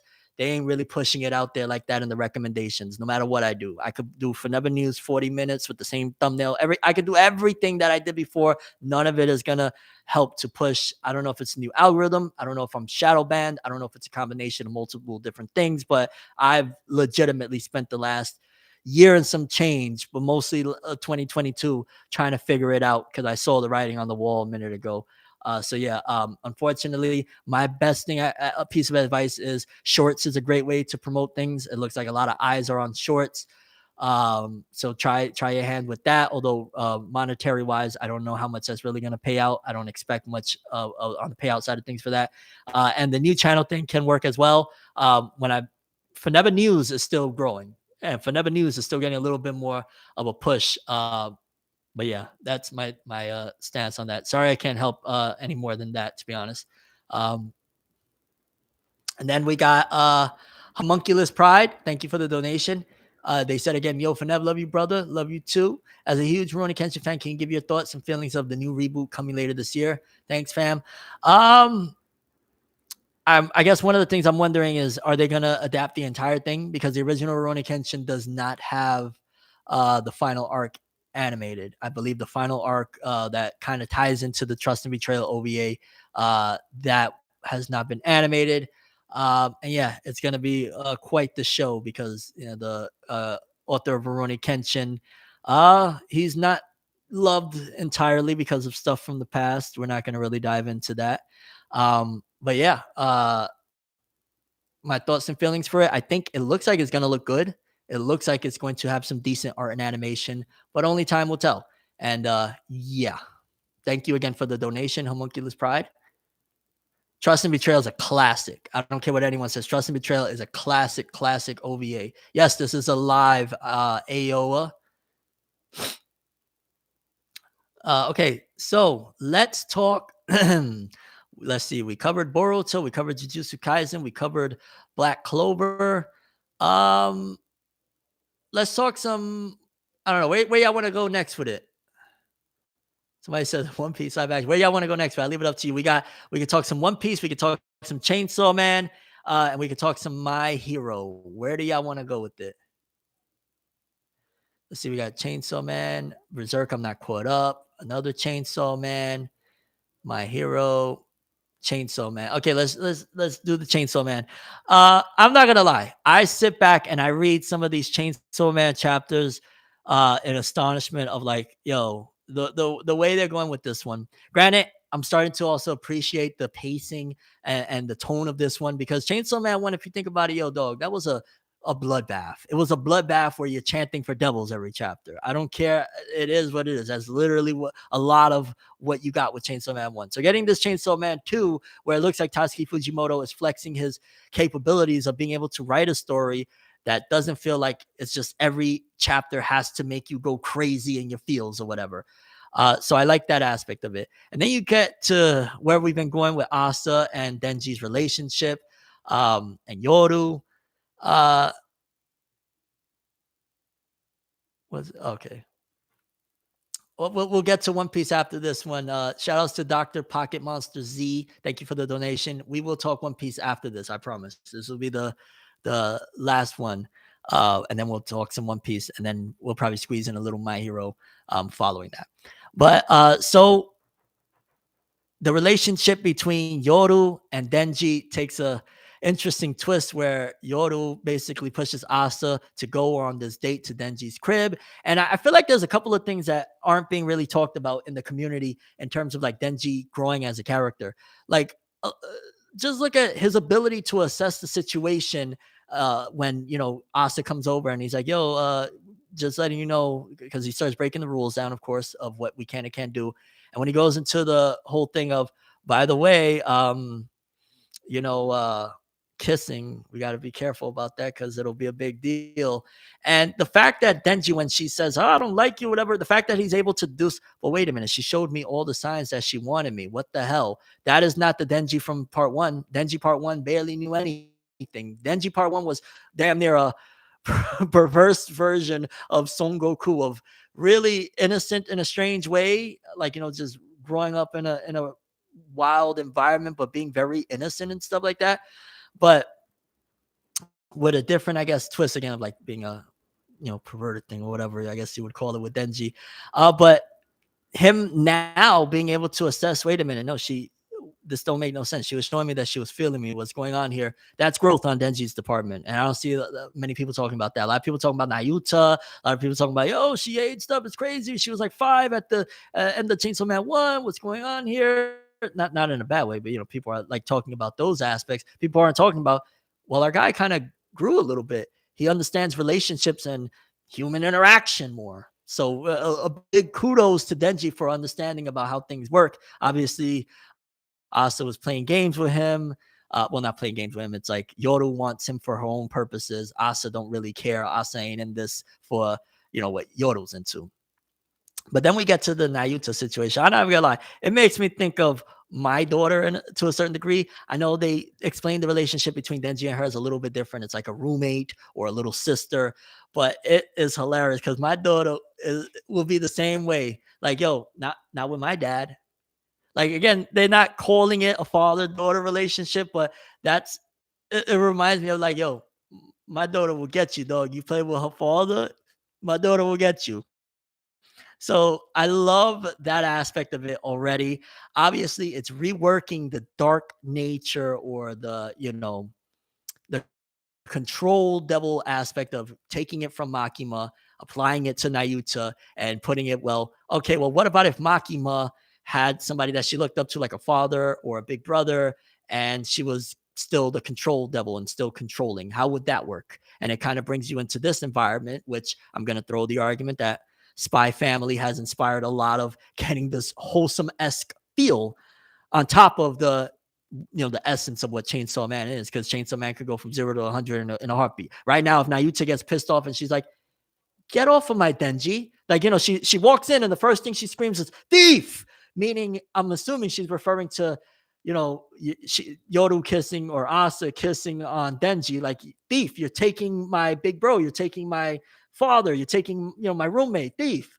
So it's taking, again, the dark aspect, or the sadistic aspect of what Makima was, and kind of converting it into this. And I'm gonna keep on saying, I feel like that's a certain aspect of where anime manga is right now, that is being influenced onto this, of giving it a wholesome-esque feel, but it's still very dark, because again, Nayuta is dangerous. Let's not mistake for a second. One of the big reasons why Kishibe was like, hey, that little girl goes with him, is because she's dangerous. She's the control devil. We've seen Hello. If she goes in a disarray, if Denji doesn't give her the love and the attention and everything that she needs, we get Makima Part 2. And I think on a much simpler level, it's as simple as a kid that is raised with their parents, or a parent that shows them the right way, and a kid that isn't. Just think about it. Like, let's imagine for a second that this is literally the same exact person, right? Makima, to our understanding, we don't know for sure, but to our understanding, she was pretty much dolo, and we don't know if she had we never heard of her having parents that raised her or anything like that. So she was left to her own devices and became the monster that she was, all the messed up things that she did. This is taking, well, what about if that same person grew up with a father figure or an older brother figure, some type of mental guidance to bring them to a better place? What happens then to the control devil? So I think it's very much so a case of somebody that's raised with their parents, somebody that's not. And obviously, Denji's not technically the father, but you get what I'm saying. And I appreciate that aspect as well. It's very simple, and it's underneath all of this. Oh, the control devil, and Yoru's taking control of Asa. It's just like, well, here's what happens when somebody is raised, a little girl especially, is raised with her father. I mean, we could go into the deeper conversation of having a father, just like every little boy wants their mom, every little girl wants their father, and Denji's the closest thing she has to a father figure. So yes, Yoru, you better watch it. And I think it also gives an extra set of eyes that Denji doesn't have, because while Denji has come a long way to understand human interaction and relationships, he can't see it all that Nayuta's going to be able to suss out immediately. What are you trying to do something? Yo, say less. Say It's gonna be brutal. It's gonna be brutal. And again, that gives an Chainsaw Man, save me. that gives an extra layer and aspect to the story. I appreciate what Chainsaw Man has become, in terms of, you could throw the argument Chainsaw Man grew up. The series as a whole grew up from just this wild, horny adventure, which there was a lot more to it. Don't get me wrong. I cried many times to Chainsaw Man. I hate when people feel like that's Chainsaw Man's more than just that. I'm not saying that that's all it is, but a lot of the elements, what gravitated towards a lot of people, was just the wild, crazy stuff. You take that same story, you revise it a little bit, and put in some more subliminal messages of, I would throw the argument, maybe positivity. Like, because I think that that's something positive of, yo, let's see how Makima would have turned out if she had somebody that had a good heart next to her. And then, of course, there's the whole idea as well in the wings of a lot of people, which thank goodness it didn't happen, because I made a video a while back talking about it, and it didn't happen. And I'm so grateful it didn't happen, of Denji possibly being killed and Yodo turning him into a chainsaw. I'm glad that didn't happen. I'm very much so glad that didn't happen, because I would have been very disappointed. And I think it still possibly could, because it could be setting up that Nayuta eventually grows to like Yoru, or doesn't like Yoru, and then whatever happens with Denji, then now she feels like she has to take over for Denji when it comes to Nayuta. So that'll be an interesting aspect. Like, if anything happens to Denji due to due to Yoru and Asa, what do you think Nayuta's gonna do to that girl? What it'll be World War III, World War 1000 in this piece if something happens to Denji. So I feel like, yeah, Yoda better tread lightly. And also, again, it's just giving an extra force. Like, it's like putting Makima. What if she actually did care about Denji? What if she wasn't just a Chainsaw Man fangirl and she really cared about Denji? That's another element to it. I throw the argument. There's a certain level of, I would say, maybe you could throw comparisons of the Asayoto with Denji to Denji Reze. That's something there as well. But the change of it all, like if let's just say even throw the argument that Chainsaw Man 2 right now is somewhat of a soft reboot of Chainsaw Man 1 in disguise as a sequel, the same way they've been doing with a lot of other series. Uh Nayuta right here automatically is one of the things that changes everything. You take out Nayuta and you still have the same old goofy Denji that just is trying to, get his thing on. You know what I'm saying? You add in now he has a kid, he has responsibilities, he has somebody, what they say, the blade gets a lot heavier when it's not just you, when it's somebody else. So you add that, and Nayuta is probably the core piece that switches everything up from it just being another Reze trying to take advantage of Denji's situation. And it's like, well, no, his daughter now, his little sister, his roommate, whatever you want to refer to her as, now she's watching out for him. Now it's not going to be the same thing. Now he's also changed. He's not just being a chair for no reason. There's so many good aspects of it. And I like where Chainsaw Man is going. I just don't like the idea of killing off Denji for, oh, it would be great character development, or, he's already been reduced to seemingly like secondary MC. It's not no longer just the Denji show, so to speak. To kill him off on top of that, I feel will be overkill, and I think it would kill the fan base. If I'm just being honest, I think fans will really revolt against it. What do you guys think? If Denji, tell me right now, if Denji died at any given point, minus the ending, are you dropping Chainsaw Man, or just in general, how are you going to feel about Chainsaw Man if they kill off Denji?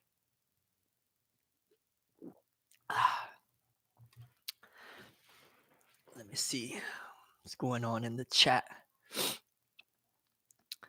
I like how he plays a secondary role in this part. Him playing a secondary role in this part is, at first, I ain't gonna lie, I wasn't fond of it. I'm not even gonna try and cap. At first, I was like, wait a minute, what the hell? This is not what I signed up for.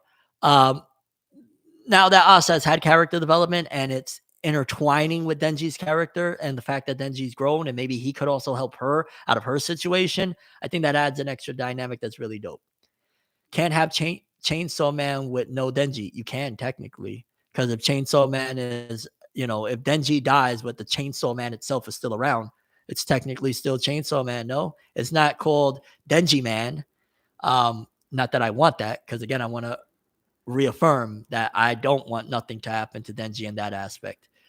Denji dies, I'm out. Yeah. It's getting dropped, no cap. Yep. I'm dropping the series. I'm dropping it. I'm personally not fond of female MCs. True. Yeah, pretty much well, hold up. I don't agree with I'm not fond of the female MCs point. That's one thing. I'm totally fine with female MCs. I love a really dope story with a great female MC, and Asa is shaping up to be that. So by no means is that why I would drop Chainsaw Man. I would drop it because I signed up because of Denji, and you kill him, and it's gonna feel very strange. So that's why I would drop it, not because I can't take a female MC. I mean, have you read Claymore?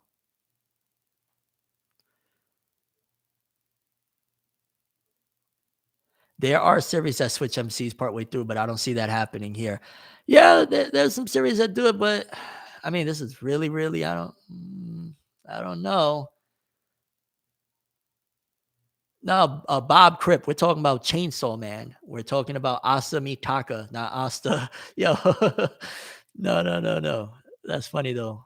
I think they're probably both based off of Astaroth. Uh, one of the demons of fiction or whatever, if I'm not mistaken. But yo. All right. That was pretty much Chainsaw Man. I don't really want to dive too into it. I might do a dedicated video at some point if I get to it. But yeah, honestly, the relationship with Nayuta really changes things with Chainsaw Man. She is one of the most important things I've been waiting to see. Kind of makes me wonder how many years have passed, because if Denji was going straight away to school after Chainsaw Man 1, but she's been aged up. Nayuta, it's either she's aging rapidly because she's the control devil, or we've had like what 5-7 years pass in between the end of Chainsaw Man and this, and Denji looks damn near the same. So makes me a little bit curious what's going on there. Yes, I did mention Claymore. That is a very slept on gem. Claymore was fire. I used to say, yo, that was low key, somewhat like a female berserk, like a woman focused berserk, but it was absolute flames. So when people say, yo, I can't take a female MC, like, yo, Black Lagoon, Revy, baby. Claymore, Claire, like there's some Saber, Fate Stay Night, Fate Stay Night Unlimited, Blade Words, Fate Stay Fate Zero. I don't know if she was technically the main character for them, but as a important character, she was awesome. Keep this live going, homie. It's a banger. Thank you, bro. Thank you. I super appreciate you being in here supporting. I hope everything's going good on your side of things, my guy. Been forever since I read it though. Claymore, yeah, it's been a long time since I don't even think I don't want to cap. I'll just keep it a buck. I don't think I read the last few chapters of Claymore. I think I was following the American releases, and like there was a couple left to come out. And by the time I got to them, like I don't think I ever finished Claymore. So I will say I didn't finish like either the last couple chapters or the last volume. But out of like 30 volumes or however many there is, I read damn near all of it, and I loved it. They get a little convoluted at certain points, and it almost feel like it was about to pull what Attack on Titan pulled after season 3, and something happened there. And I also just recently, yesterday, discovered, which I probably already knew and just forgot, that the author of Claymore has had a manga that's been going since Claymore ended, and is ending now with 22 volumes. And I'm like, where the hell was I for this? Where was I? Yo, madness. Rest in peace, Candy Flurry. Oh, jump. Jump, jump, jump. Joshua Constantine, yes. Well, at the top of the stream, that was one of the things we opened up talking about the new Boruto time skip look. The character designs look fire. Yeah, that was something we definitely dove into and was rather exciting. Uh, did the anime finish adapting Claymore? No, the anime does anime original after the Regaldo fight, I believe. The giant lion dude. Okay. Because let's see, we did let's One Piece. I don't want to hold off on it enough. It just feels with One Piece, it always feels a little intimidating to talk about, to be honest with you. That's why I try to hold off too, because it's like there's so much to say and I don't know where to begin. I guess let's start off with a very basic. Egghead has been a phenomenal arc already. Unless Oda fumbles it, I don't see how this doesn't be top post time skip arc, and maybe one of the best arcs of the entire series. Thanks for the donation, Lord. I wanted to be hurt by love, manga, goat, female. I want to be hurt by love, manga, goat, female, MC. I'm not sure what you mean. Yeah, honestly, I'm not sure. But again, thank you for the donation. So Egghead has been phenomenal. It's on course to being something grandiose. It's crazy. We finally got Vegapunk. Personally, I feel like it would have been more, I don't know, maybe appropriate. I don't know.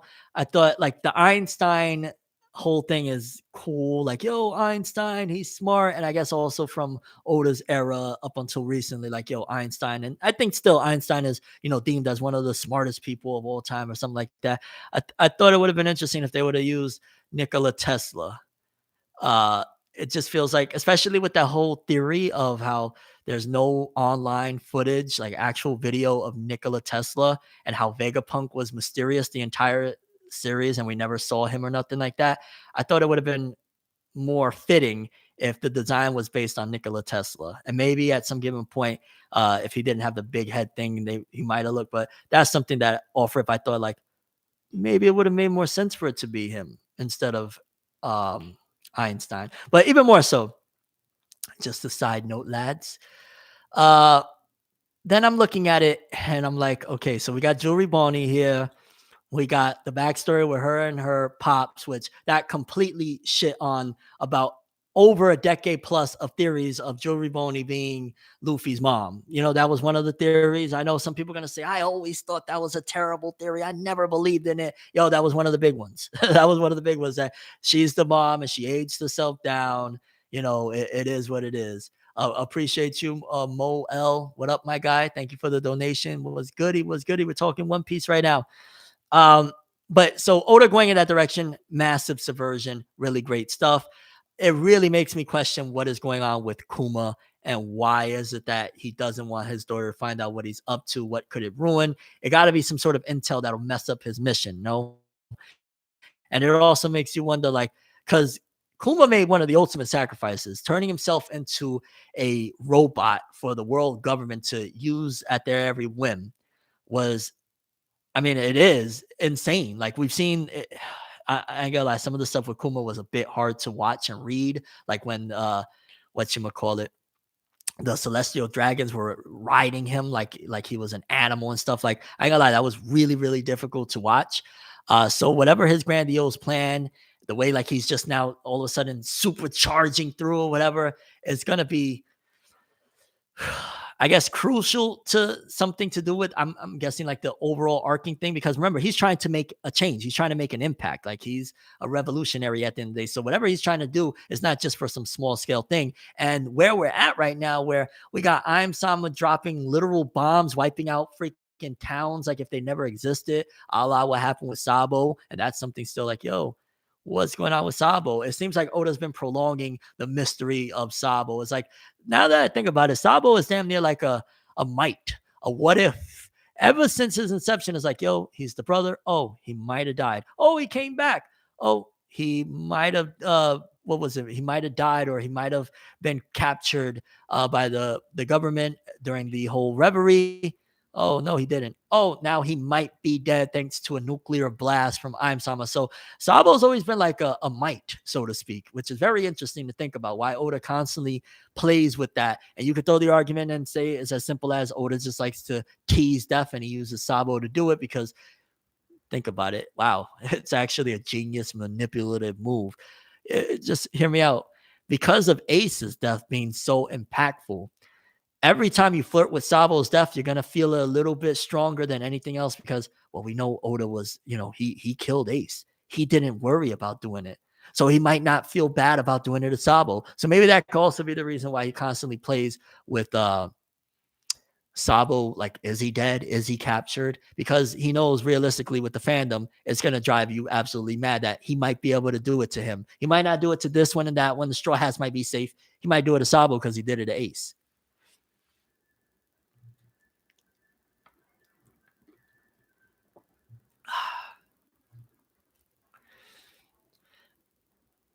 Oh, we got a donation here. I didn't see that.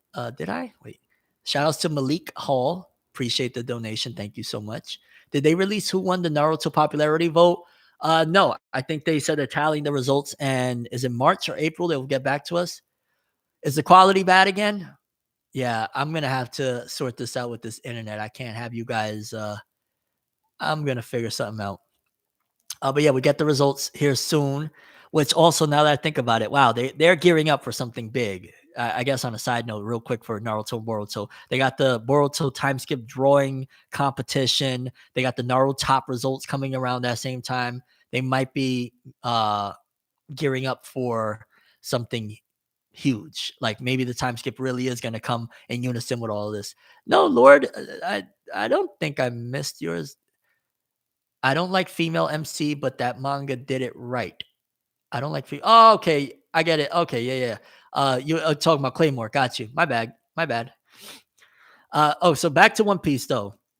Okay, so Jewelry Boney, that boom. Oh, Vegapunk and the government going after him. Honestly, I feel like the government is, and not really the higher ups, not the Gordo say, but a lot of the other ones, they're scared of Vegapunk because they also know that Vegapunk ain't nothing to play with. They have kind of armed him with weapons for how many years in terms of allowing him to continue his research and continue on finding more and more. Realistically, Vegapunk being on anybody's side opposing the government is a very, very strong thing. I mean, we even seen Kizaru's reaction at the end of the latest chapter where he's like, hey, have you ever met Vegapunk? When he's talking to the Gorosei, because Vegapunk at the end of the day, he's like the Wu-Tang. He ain't nothing about it, they ain't nothing about it. And yeah, just seeing like, oh man, there's just so much to say. Like Rob Lucci and them popping through, Stussy. Like, where do I go with it? Vegapunk is a goat. Vegapunk and Dragon. We need more Dragon. You need more Dragon. Ryuma was in the latest episode of the anime helping Yamato out on the flashbacks. I need to, yeah, the One Piece anime is something I want to dive into more too. Let's talk about the Gorosei real quick.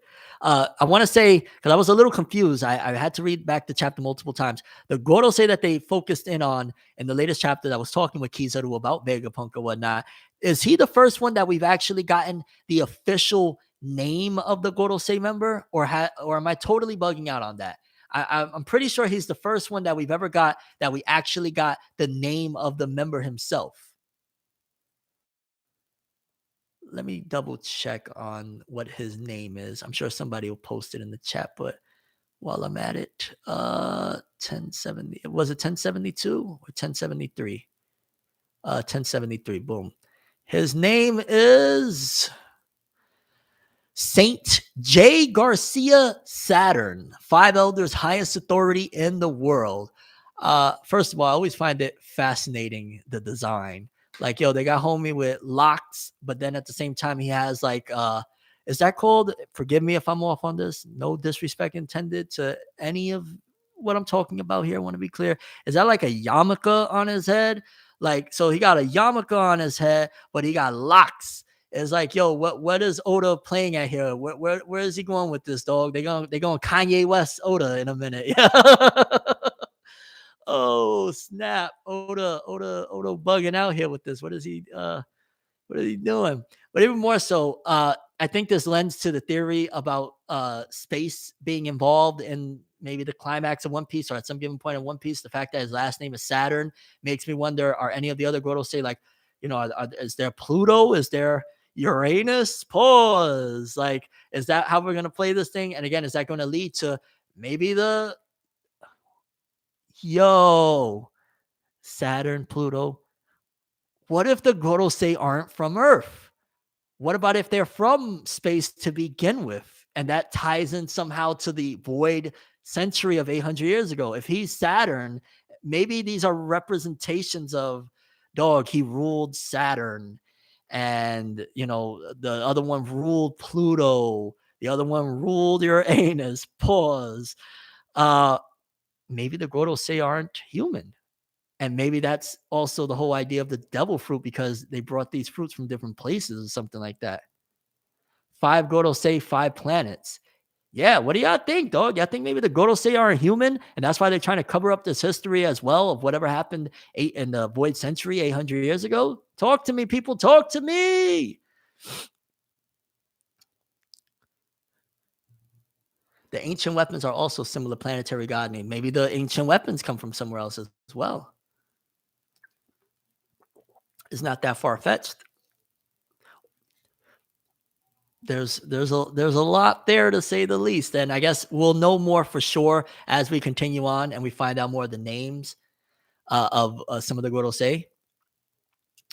Uh, Lord, again, thank you for the donation. No, the manga name is Kimi ni Aisarete Itakata, or I Wanted to Be Hurt by Love. It's not for the weak. That manga female MC is crazy. No joke. Okay, I'll peep that one. What is it called again? I Want to Be Hurt by Love. That sounds. Oh no, I don't know if I want to peep that out. Why would I want to be? Well, if you say it's good, I appreciate the recommendation. I might peep. I might peep. But going back to the Gorosei, and there's a big possibility that they're not human. I mean, look at where's an L at? Where's an L? Eneru, the moon, right? It feels like One Piece has been, and I remember Toriko tried it, and they didn't let Toriko, because Toriko just would not take off the way they wanted it to. But Toriko was, excuse me, heading towards like space exploration and all sorts of stuff as well. And from my understanding, I don't think it ever got that far. One Piece, they're gonna let Oda do it if he wants to. How it's gonna be done, I don't know. But I feel like if Oda wants to do a space exploration arc, they definitely would. I mean, he's already done like damn near like the whole Sky Island, like resembling heaven, or the idea of heaven or whatever. Gorosei Osuski, this guy. Oh, hey. Think about it like this too, right? The Gorosei clearly got to have some ace in the hole, and I don't even just mean like what Aim Sama did, dropping bombs and wiping out freaking entire continents and all sorts of shit. I'm talking about like, yo, Shanks goes in there and talks to them kind of somewhat polite. You know what I'm saying? If Shanks quivers, there's something there. Like, because easily, like you think about it, if he's in the vicinity of these people, they're bad people and they're weak. All he has to do is chop them up. There, world saved, all done. So if there's more to it, it's kind of like, yo, they clearly got to have some type of capabilities. And if they're not from here, maybe they have the wow. If they really are some Otsutsuki shit and they're collecting, and the devil fruits is I guess, chopped up smaller pieces versions of like what the Osutsuki are trying to do, that'd be crazy. I'll be honest with you. I feel like, and maybe some One Piece fans ain't going to like this, but I'm going to just keep it real.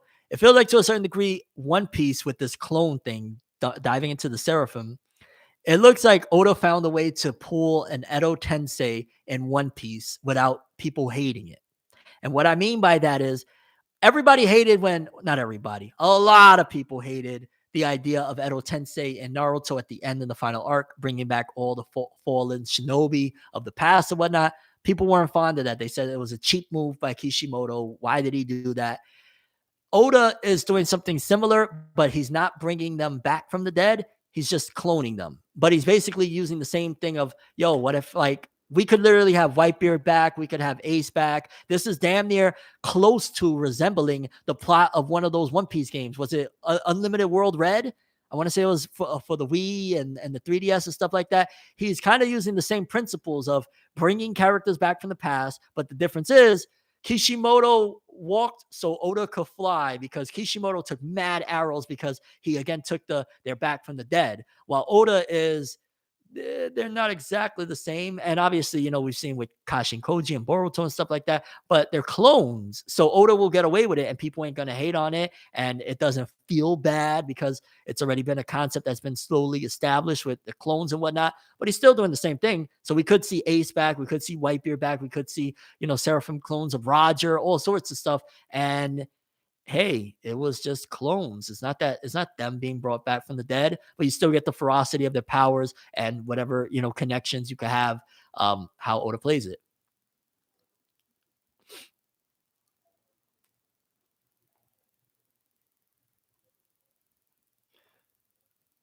Yeah, I appreciate it. If anybody that's in here that has not liked the stream already, drop a little like, show the algorithms that y'all rock with Fenel. Maybe they'll rock with me again. First they love you, then they hate you, then they love you again. I'm scratching my head. Nah, shout outs to Absol, bro. Absol, incredible. If you ain't listening to Absol, what are you doing?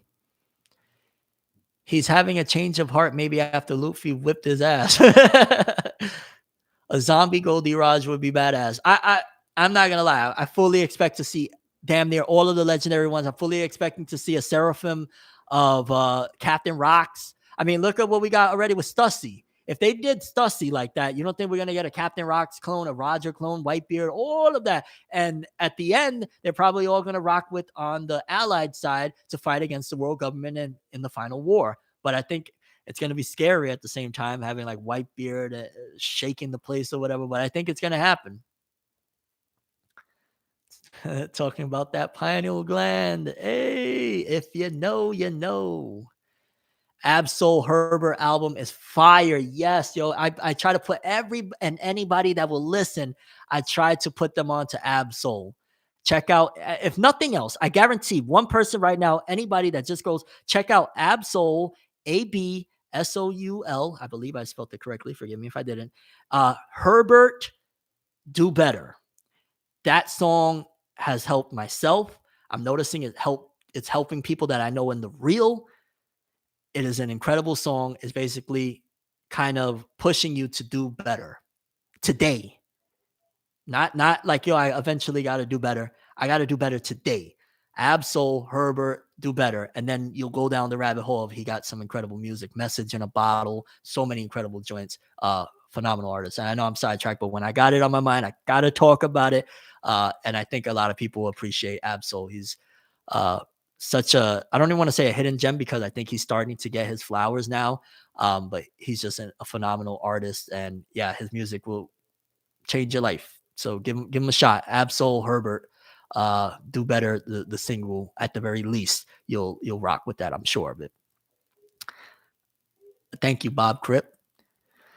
What worst One Piece twist would be that Shanks was evil all along. Well, okay. What about if Shanks wasn't necessarily evil, but he was cooperating because he realized that the world government had some powers that could wipe out all of existence? Would that make Shanks evil?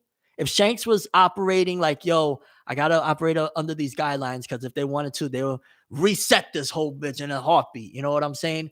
Does that still make Shanks evil, or what is your take on that? I want to see people's thoughts on that one. Is Shanks evil if he's been doing some quote unquote fuck shit, but it's because he knows that the Gorosei and I'm have these capabilities of, you mess with them, it's over.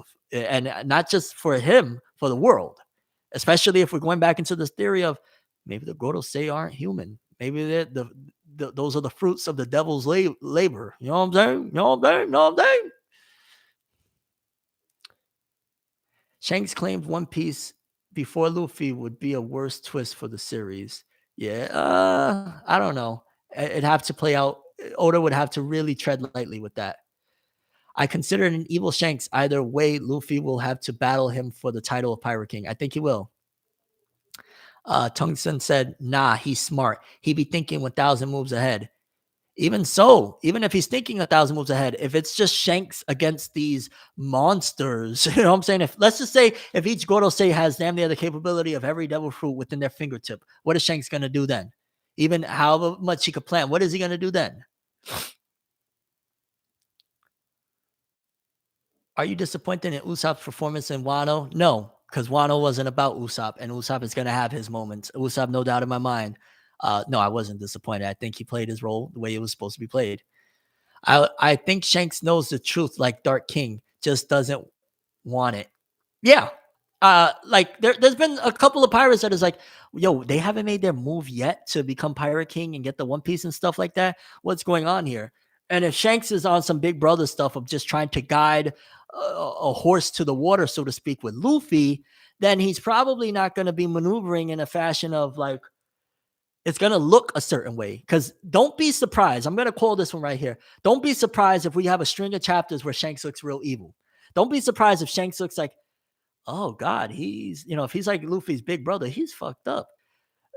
Just think of Itachi with Sasuke. Maybe you could throw a argument a little less trauma inducing, but there could be plays where it's going to look like Shanks is bad because he's trying to get his little bro or whatever Luffy is to him, his surrogate son, so to speak, to the promised land. And he's got to look a certain way because at the end of the day, he's fighting some very big forces out there. What will say?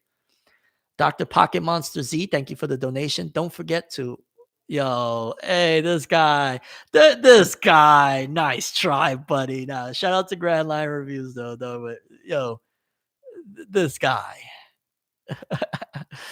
What you need little old me for, mate? Where are all the side characters who went to Laugh Tale? Oh, snap. They all share D. Yo, pause. uh, okay, so we covered a lot. We talked about the Gorosei. We talked about Shanks.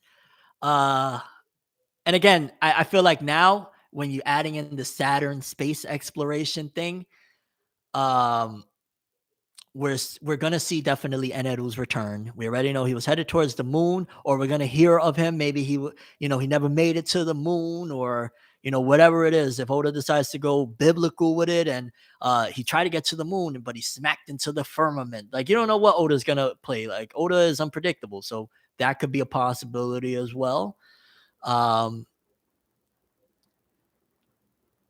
Remember when we all thought it was Raftel? What other potential mysteries could be solved by switching a Y to a I?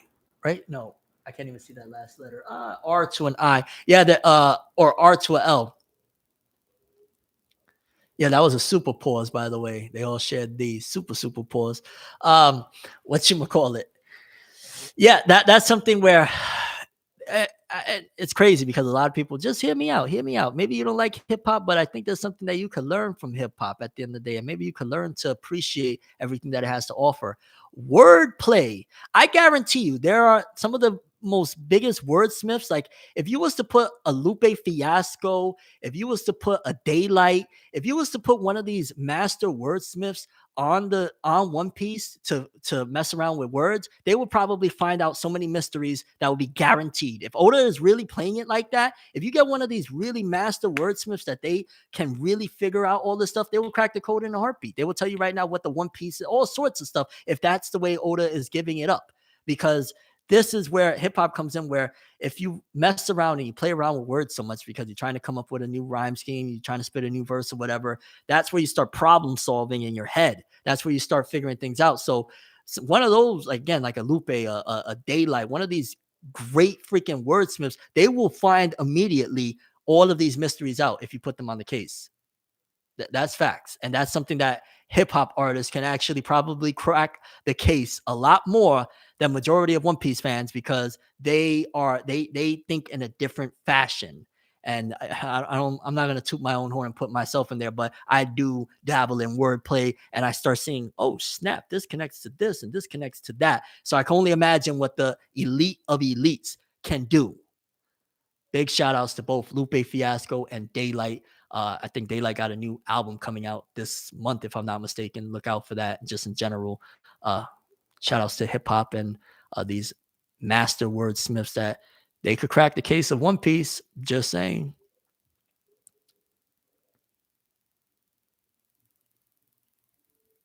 Stick to speaking about anime and manga, my man. You're not Eminem. Who said I was Eminem?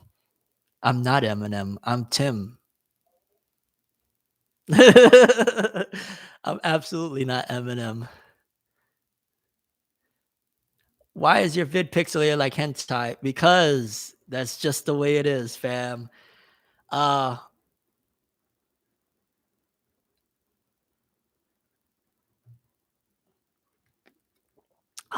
let's see. Is there anything else to address in the One Piece? Okay, we got the stuff. I almost said Stuffy. Hey, Stuffy. The Stussy clone situation with the Weevil stuff. Let's talk about Weevil real quick. I feel like Oda had a basic idea of where Weevil's involvement is going to be, and it's so far down, and I think he shot it off too early, because I feel like Weevil was introduced and he's been damn near useless, and just like, oh hey, here's an update on Weevil. Oh, he just got captured by the Marine by trying to save, one of Whitebeard's old hometowns or whatever. He's going to have big relevance later on, because it was crazy. He was introduced as one of the new warlords, didn't do much. We see him every once in a blue. It's like Oda maybe either just wanted to get it out the way now, because it always looks super smart when Oda does something, in 2010 and then brings it full circle in 2028. You know what I'm saying? So maybe that was the case, but in general, Weevil's role, it might be just with the final war, or it might be with something, another, I don't know, jailbreak or something. But Oda has been pushing it that, yeah, like, hey, look at him again, but he's not really going to be integral to what's going on right now, except for, of course, Stussy, which Weevil's existence is more than likely either a Vegapunk creation. Stussy tried to copy a Vegapunk creation, something along the lines of that. Because, yeah, if you connect that, well, Stussy, there's a Stussy clone, Vegapunk, and then you look at Weevil, that he kind of looks like, at first I thought, I don't know, is he like a Gecko Moria type of, what is this with Weevil?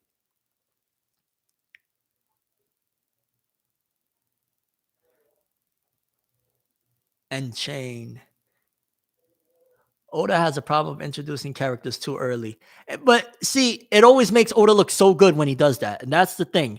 It makes Oda look super good when he's like, yo, it's 2005, dog. Here's the Godo Say. And now we're in 2023 and we just got the name of one of them. Just think about that. And a lot of people, they run and praise it like, yo, Oda's a G. But just realistically, he had the luxury of staying around from 2000 and whatever that was introduced to now. Like, that's why. It's not that he was a genius to think of this all the way and connect it. It's like, yo, I said breadcrumbs like 15, 20 years ago. Let me check those breadcrumbs. They're bearing fruit now. And I'm not trying to shit on Oda. Let's be clear. He is a freaking genius and all that. But sometimes it's like, if I write a story, right?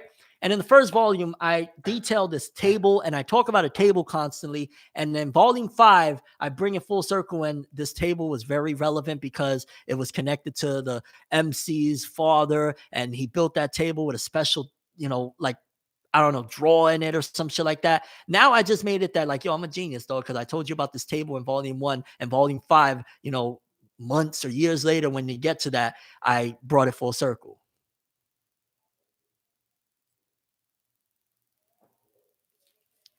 Oh, I lost viewers for not saying that Oda and everything he does is absolute genius. Forgive me. Talk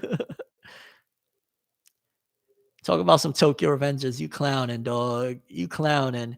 Tokyo Revengers. Oh gosh. Does anybody in here even like Tokyo Revengers? Am I alone? Type in the chat if you rock with Tokyo Revengers. Just a side, quick thing. We'll finish off the One Piece combo. Quick thing. Any Tokyo Revengers fans out there? Please let me know. You only watched one episode. I take it you wasn't impressed. Me, I love it. Season 2, okay. We will get back. Birdwatch. We will get right back to the One Piece. I'm just trying to see something out here. I like Tokyo Revengers opening. When Revengers Tokyo Manji gang. Okay, Tim Roosevelt. I fuck with the vision. I appreciate you, Bob Crip. Anime only fans are straight. Yeah, I totally left the manga alone. I'm sticking anime only from here on out for Tokyo Revengers. But yo, Tokyo Revengers get mad hate, bro. I don't know. I like anyway. I've explained it too many times. I'm not like where I'm at with it with Tokyo Revengers. I'm just enjoying the ride. It's unrealistic to my eyes because that's not gang culture of what I know, but it is culture in Japan nonetheless of these delinquents that are bugging the hell out. So it is realistic in other aspects, but yeah, like I've said it before and I'll say it again. Draken or Mikey, you try that shit over here of swinging a kick and you see what one of these real gangsters is going to do to you, fam. I'm just saying. Well, I don't even want to say real gangsters because being real gangster is protecting your community and serving your people. That's a different side note, but I want to be clear on that. That's a real gangster. That's a real one right there.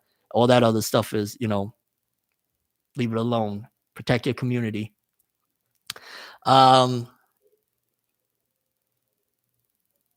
that theme song to Big O gets me every time. Man, I don't think I've probably seen a few episodes of Big O back in the day.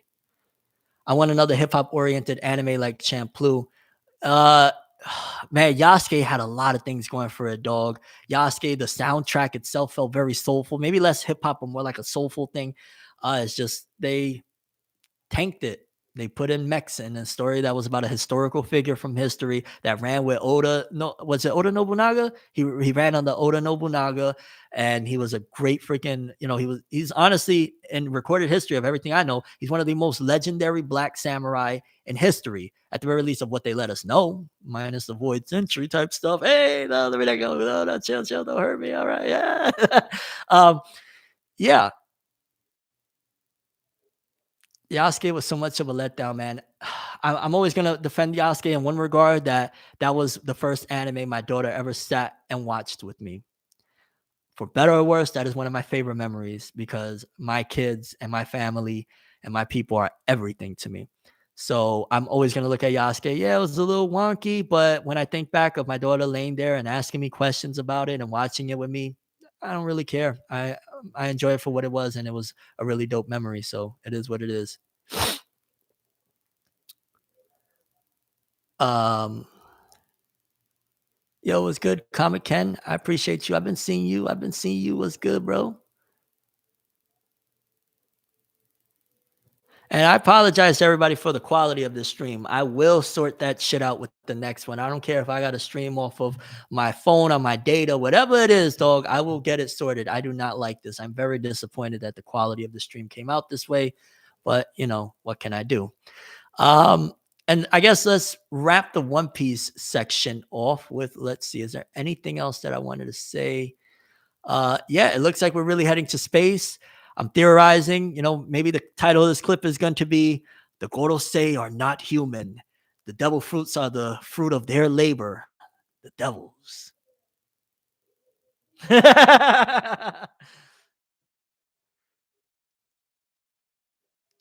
Yeah, I don't know. They doing your guy dirty. They making sure they keep it suppressed, just like they do all my other shit.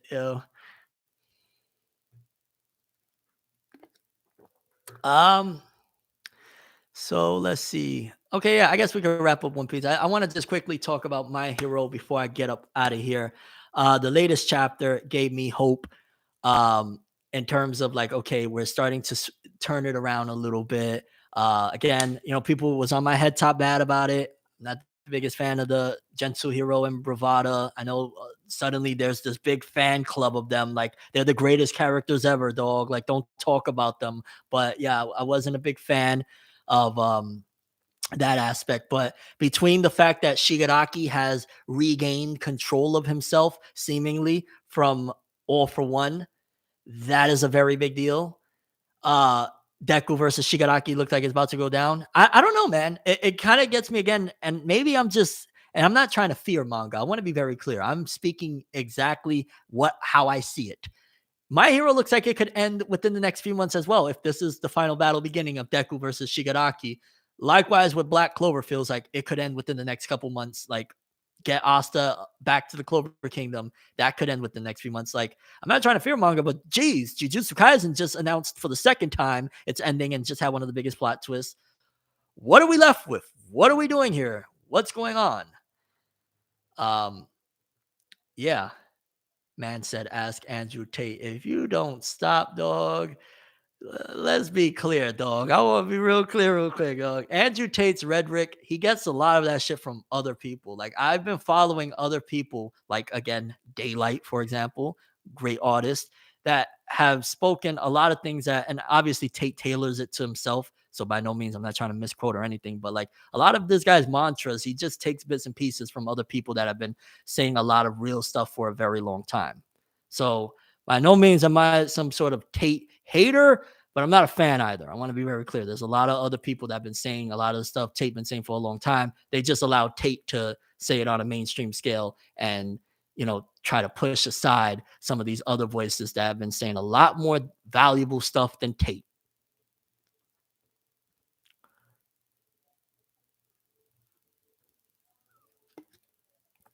I know I'd be going off the script a little bit. They'd be like, "Yo, Fenev, get back to the comic books and the cartoons. Where you going? Where you going? Where you going?"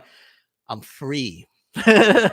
I'm free, dog. Yo, I ain't gonna lie. I just gotta say, I feel more free than I've ever felt in my life. Like, yo, I could dip up out of the internet tomorrow in terms of not, worrying about working all day, stressing out. I feel so much more free than I've ever felt in my life. And yeah, I'm blessed. So yeah, I just had to throw that in there. I feel so much better than I felt in a long time because I don't feel like I'm tied down anymore. I'm chasing my dreams and my goals, and it feels liberating. Yeah, so just wanted to throw that side note. But My Hero Academia, it looks like we could be wrapping this up soon. I'm excited to see where it's gonna go. I'm excited to see where Tomoda's uh resolve is going to land. I'm excited to see a lot of different things from My Hero Academia right now.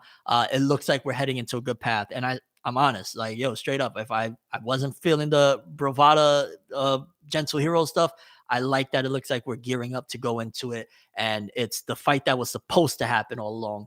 Deku versus Shigaraki, not Deku versus All for One. Although I will say one thing, right? It looks like there was something that All for One was trying to tell Shigaraki before he was vanquished. And I wonder what that was. Like, it looked like he was like in a strange way trying to help him in his own manner. So that was something that I definitely am like taking a mental note when we get back to it, which I'm sure Horikoshi will revisit it. Probably when the other All for One shows up, we'll see what exactly he was gonna say or what he was trying to do or whatever. But that was fascinating. But yeah, it looks like the final bout that we've been waiting for, the Naruto versus Sasuke of My Hero Academia of Naruto. Oh my god. Get Naruto off your mind, dog. What you doing? Um, the Deku versus Shigaraki battle, it looks like it's the one that we were supposed to have is going to happen. Because if it's Deku versus Shigaraki, but it's All for One in his mind, is it really that faded battle that has been built up since the first arc? You know what I'm saying? It has to be this. And I think if we get the time skip that There's mad money in My Hero. I don't see why they wouldn't do it. Then we could dive into, going at All for One at another time. But I think this needs to happen the way it's happening right now. That needs to get resolved. Season 2 for Tokyo Revengers Christmas special. It's a good anime. Trust. I'm enjoying for the most part. I haven't watched the last couple episodes, but I'm enjoying. It is what it is. It's tonight here for Australia that the episode come out. What, the My Hero episode? If Shigaraki turns good at the end, please don't get mad, all right? If Shigaraki turns good at the end, okay, because I want to think before I talk about some of these things. It's kind of already been planted. It's kind of already been set up. He wanted to be a hero off jump. It was his father that, beat him down so bad that turned him into this mess. And then society, nobody reaching out. He was really desperate. Anybody, please show me some love, care for me, look out for me. I am a person, okay? I'm a broken person. And nobody reached out. So Shigaraki, where his character is going, I totally lost my train of thought. I'm sorry. I was getting mad dramatic with it. Like, yeah, hey, I'm cooking. And then I let the rice burn. Yeah. Oh, snap. I don't know. I hope we get a time skip, though. Even if it's the Vigilantes crew working on it. I like that idea.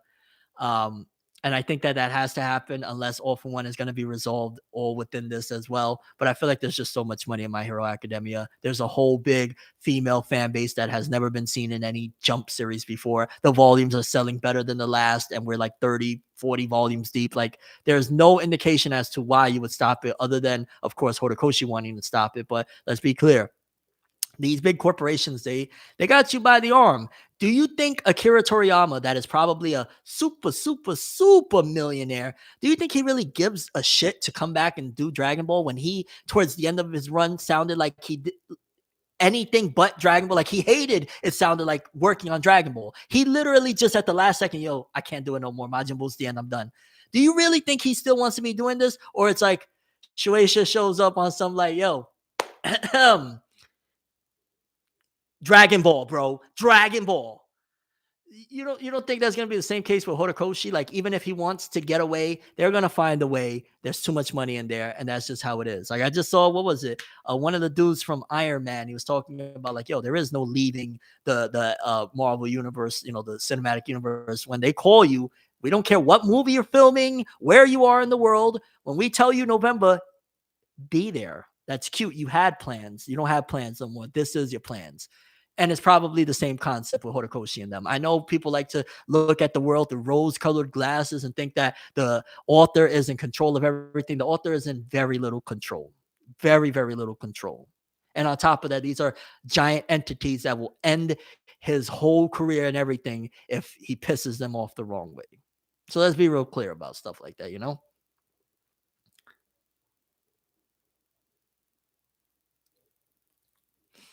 Shigi should stay a villain. Who cares if he kills off one, but forget this hero BS. He's a hero a lot. I don't think it's going to be like, he puts on a cape and starts cruising through the streets. I mean, unless they did that in a time skip or whatever. Whatchamacallit. I don't think that like he's going to, but he'll probably have a redemption point. Like maybe in the final battle against All for One, he'll be like, Master, you didn't help me. You didn't save me. It'll probably be something along the lines of that. I don't know. I guess we'll see. It's a manga. Yo, Bob Crip, you going wild, fam.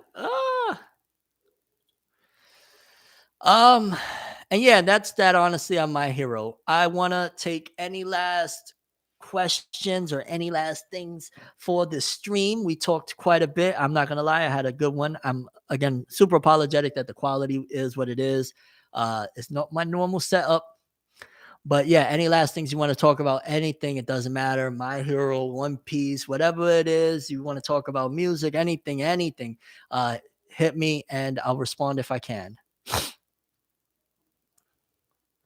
If Shigaraki turns good, I see him becoming like Sasuke and Boruto. Okay. I love the channel and content too. Keep it up, my G. Now, on the real, thank you. You've been keeping me smiling through this and stuff. Shout outs to Bob Crip. When is your next single, man? It's been in the works. I got one ready to go almost. The music video needs some last touches.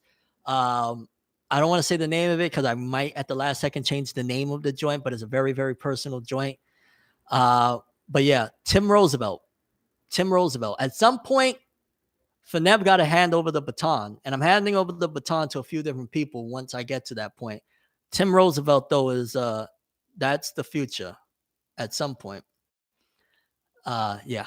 So yeah, my next single though is it's in the works. I got a lot of music. I'm making music constant on a frequent basis. Um, My Hero Academia. I think All Might is coming back young. It would be interesting if that's how it all plays out, like All Might and All for One die together, like kind of solidifying the end of that era. So I could definitely see that happening, of course, with Eddie using her powers, and then we already got All Might. I'm sorry, All for One that is regressing with age. So we might have one of those. It's kind of crazy. We might have them looking like Deku and Bakugo's age fighting at the same time. It's gonna be interesting. Can't wait for Demon Slayer season 3 this month. Oh man, no, it's I think we get the world tour preview next month, right? It's supposed to be March 3rd. I think we get information today, if I'm not mistaken. Oh, did we get? No, I think we got the information already.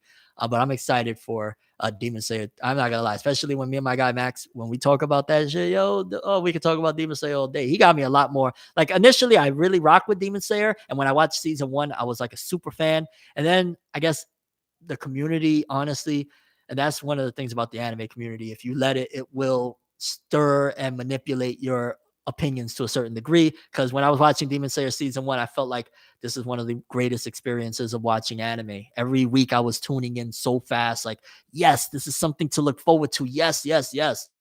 And then somewhere along the way, I kind of just got influenced by, but Demon Slayer is mid, is mid, is mid. Demon Slayer was an incredible experience. And I'm so glad talking with my guy, Siobhan Max Powers. He kind of reminded me, dog, yo, it's amazing. So big shout outs to Demon Slayer. Big shout outs to my guy, Max Powers Comic, Webtoons. Check him out. He's really putting in the works. His art is great. His story is fantastic. Black superhero going through this arc called Astaban. It's like the Wano of it. Real hype stuff. Webtoons, Max Powers Comic, Siobhan White. And we got some stuff cooking, me and my guy as well down the road. Is there going to be another era of manga great as this one? Demon Slayer, JJK, MHA, Black Clover. I think we're going to have different eras at this point. I think that era is coming to an end. I think the era we're used to is slowly fading away, because even that era itself is different from the previous eras. Like this is the darkest era, or the most chaotic, demonic era of shonen battle we've had. We went from, the boy that wanted to be the leader of his village, the boy that wants to be the king of the pirates, to exercising demons and body possession. So the next one is going to be different. We got a lot of badass mangas right now. Yeah, there's a lot of crazy stuff going on, yo. Where is it? Okay.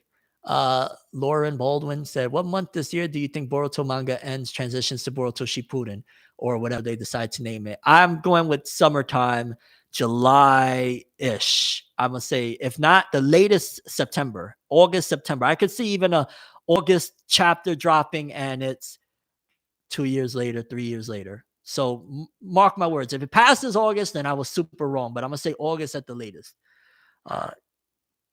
My guy Max Powers, bro. Honestly, y'all sleeping if you're not reading Max Powers comic. I'm just saying, dog. I'm just saying, really fire stuff.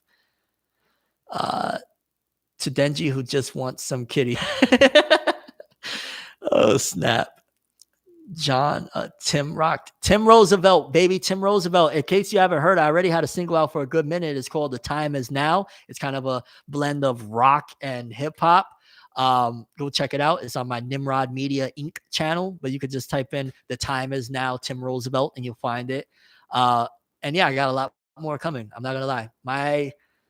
My music repertoire is building, and it's building based on who I am. And that's something that is very important when you're creating anything, is are into it, and my music is all a reflection of where a Black Clover movie. Oh shit, we got Black Clover movie next month at the end of next month. Let's go. Demon Slayer, an amazing experience. Why do you all like Chainsaw? Denji can't find him interesting. Well, when I fell in love with the Chainsaw Man manga, it was because I related so well. I was down on my luck, went through a lot of shit, and seeing Denji going through that, I resonated very well. Like it was so many moments that you would be like, "You got to be lying, bro. That don't even sound real." That really happened. Like shit in my life happening, and it's like, yo, Chainsaw Man, it kind of happened. And how is Denji dealing with this shit? Because I'm here falling the fuck apart. So that's how it got me. And it had me dying laughing, like one of the greatest tournaments of all time, fucking kicking this dude's balls. Say that it was wild. I'm buffering. They want me out of here. Oh, I'm ForneverWorld, and as always, people, have an awesome day. Thank you for joining in. They want me out of here. They telling me I've said too much. I've done too much. Yeah. Love all you guys. Thank you so much for showing up. Shout outs to again my guy Max Powers. Shout outs to my guy Martial Arts, Brave Soul, Max Powers Comics. And of course, if you haven't subscribed, like all of that good stuff. Yeah, thank you for tuning in. Have an awesome one.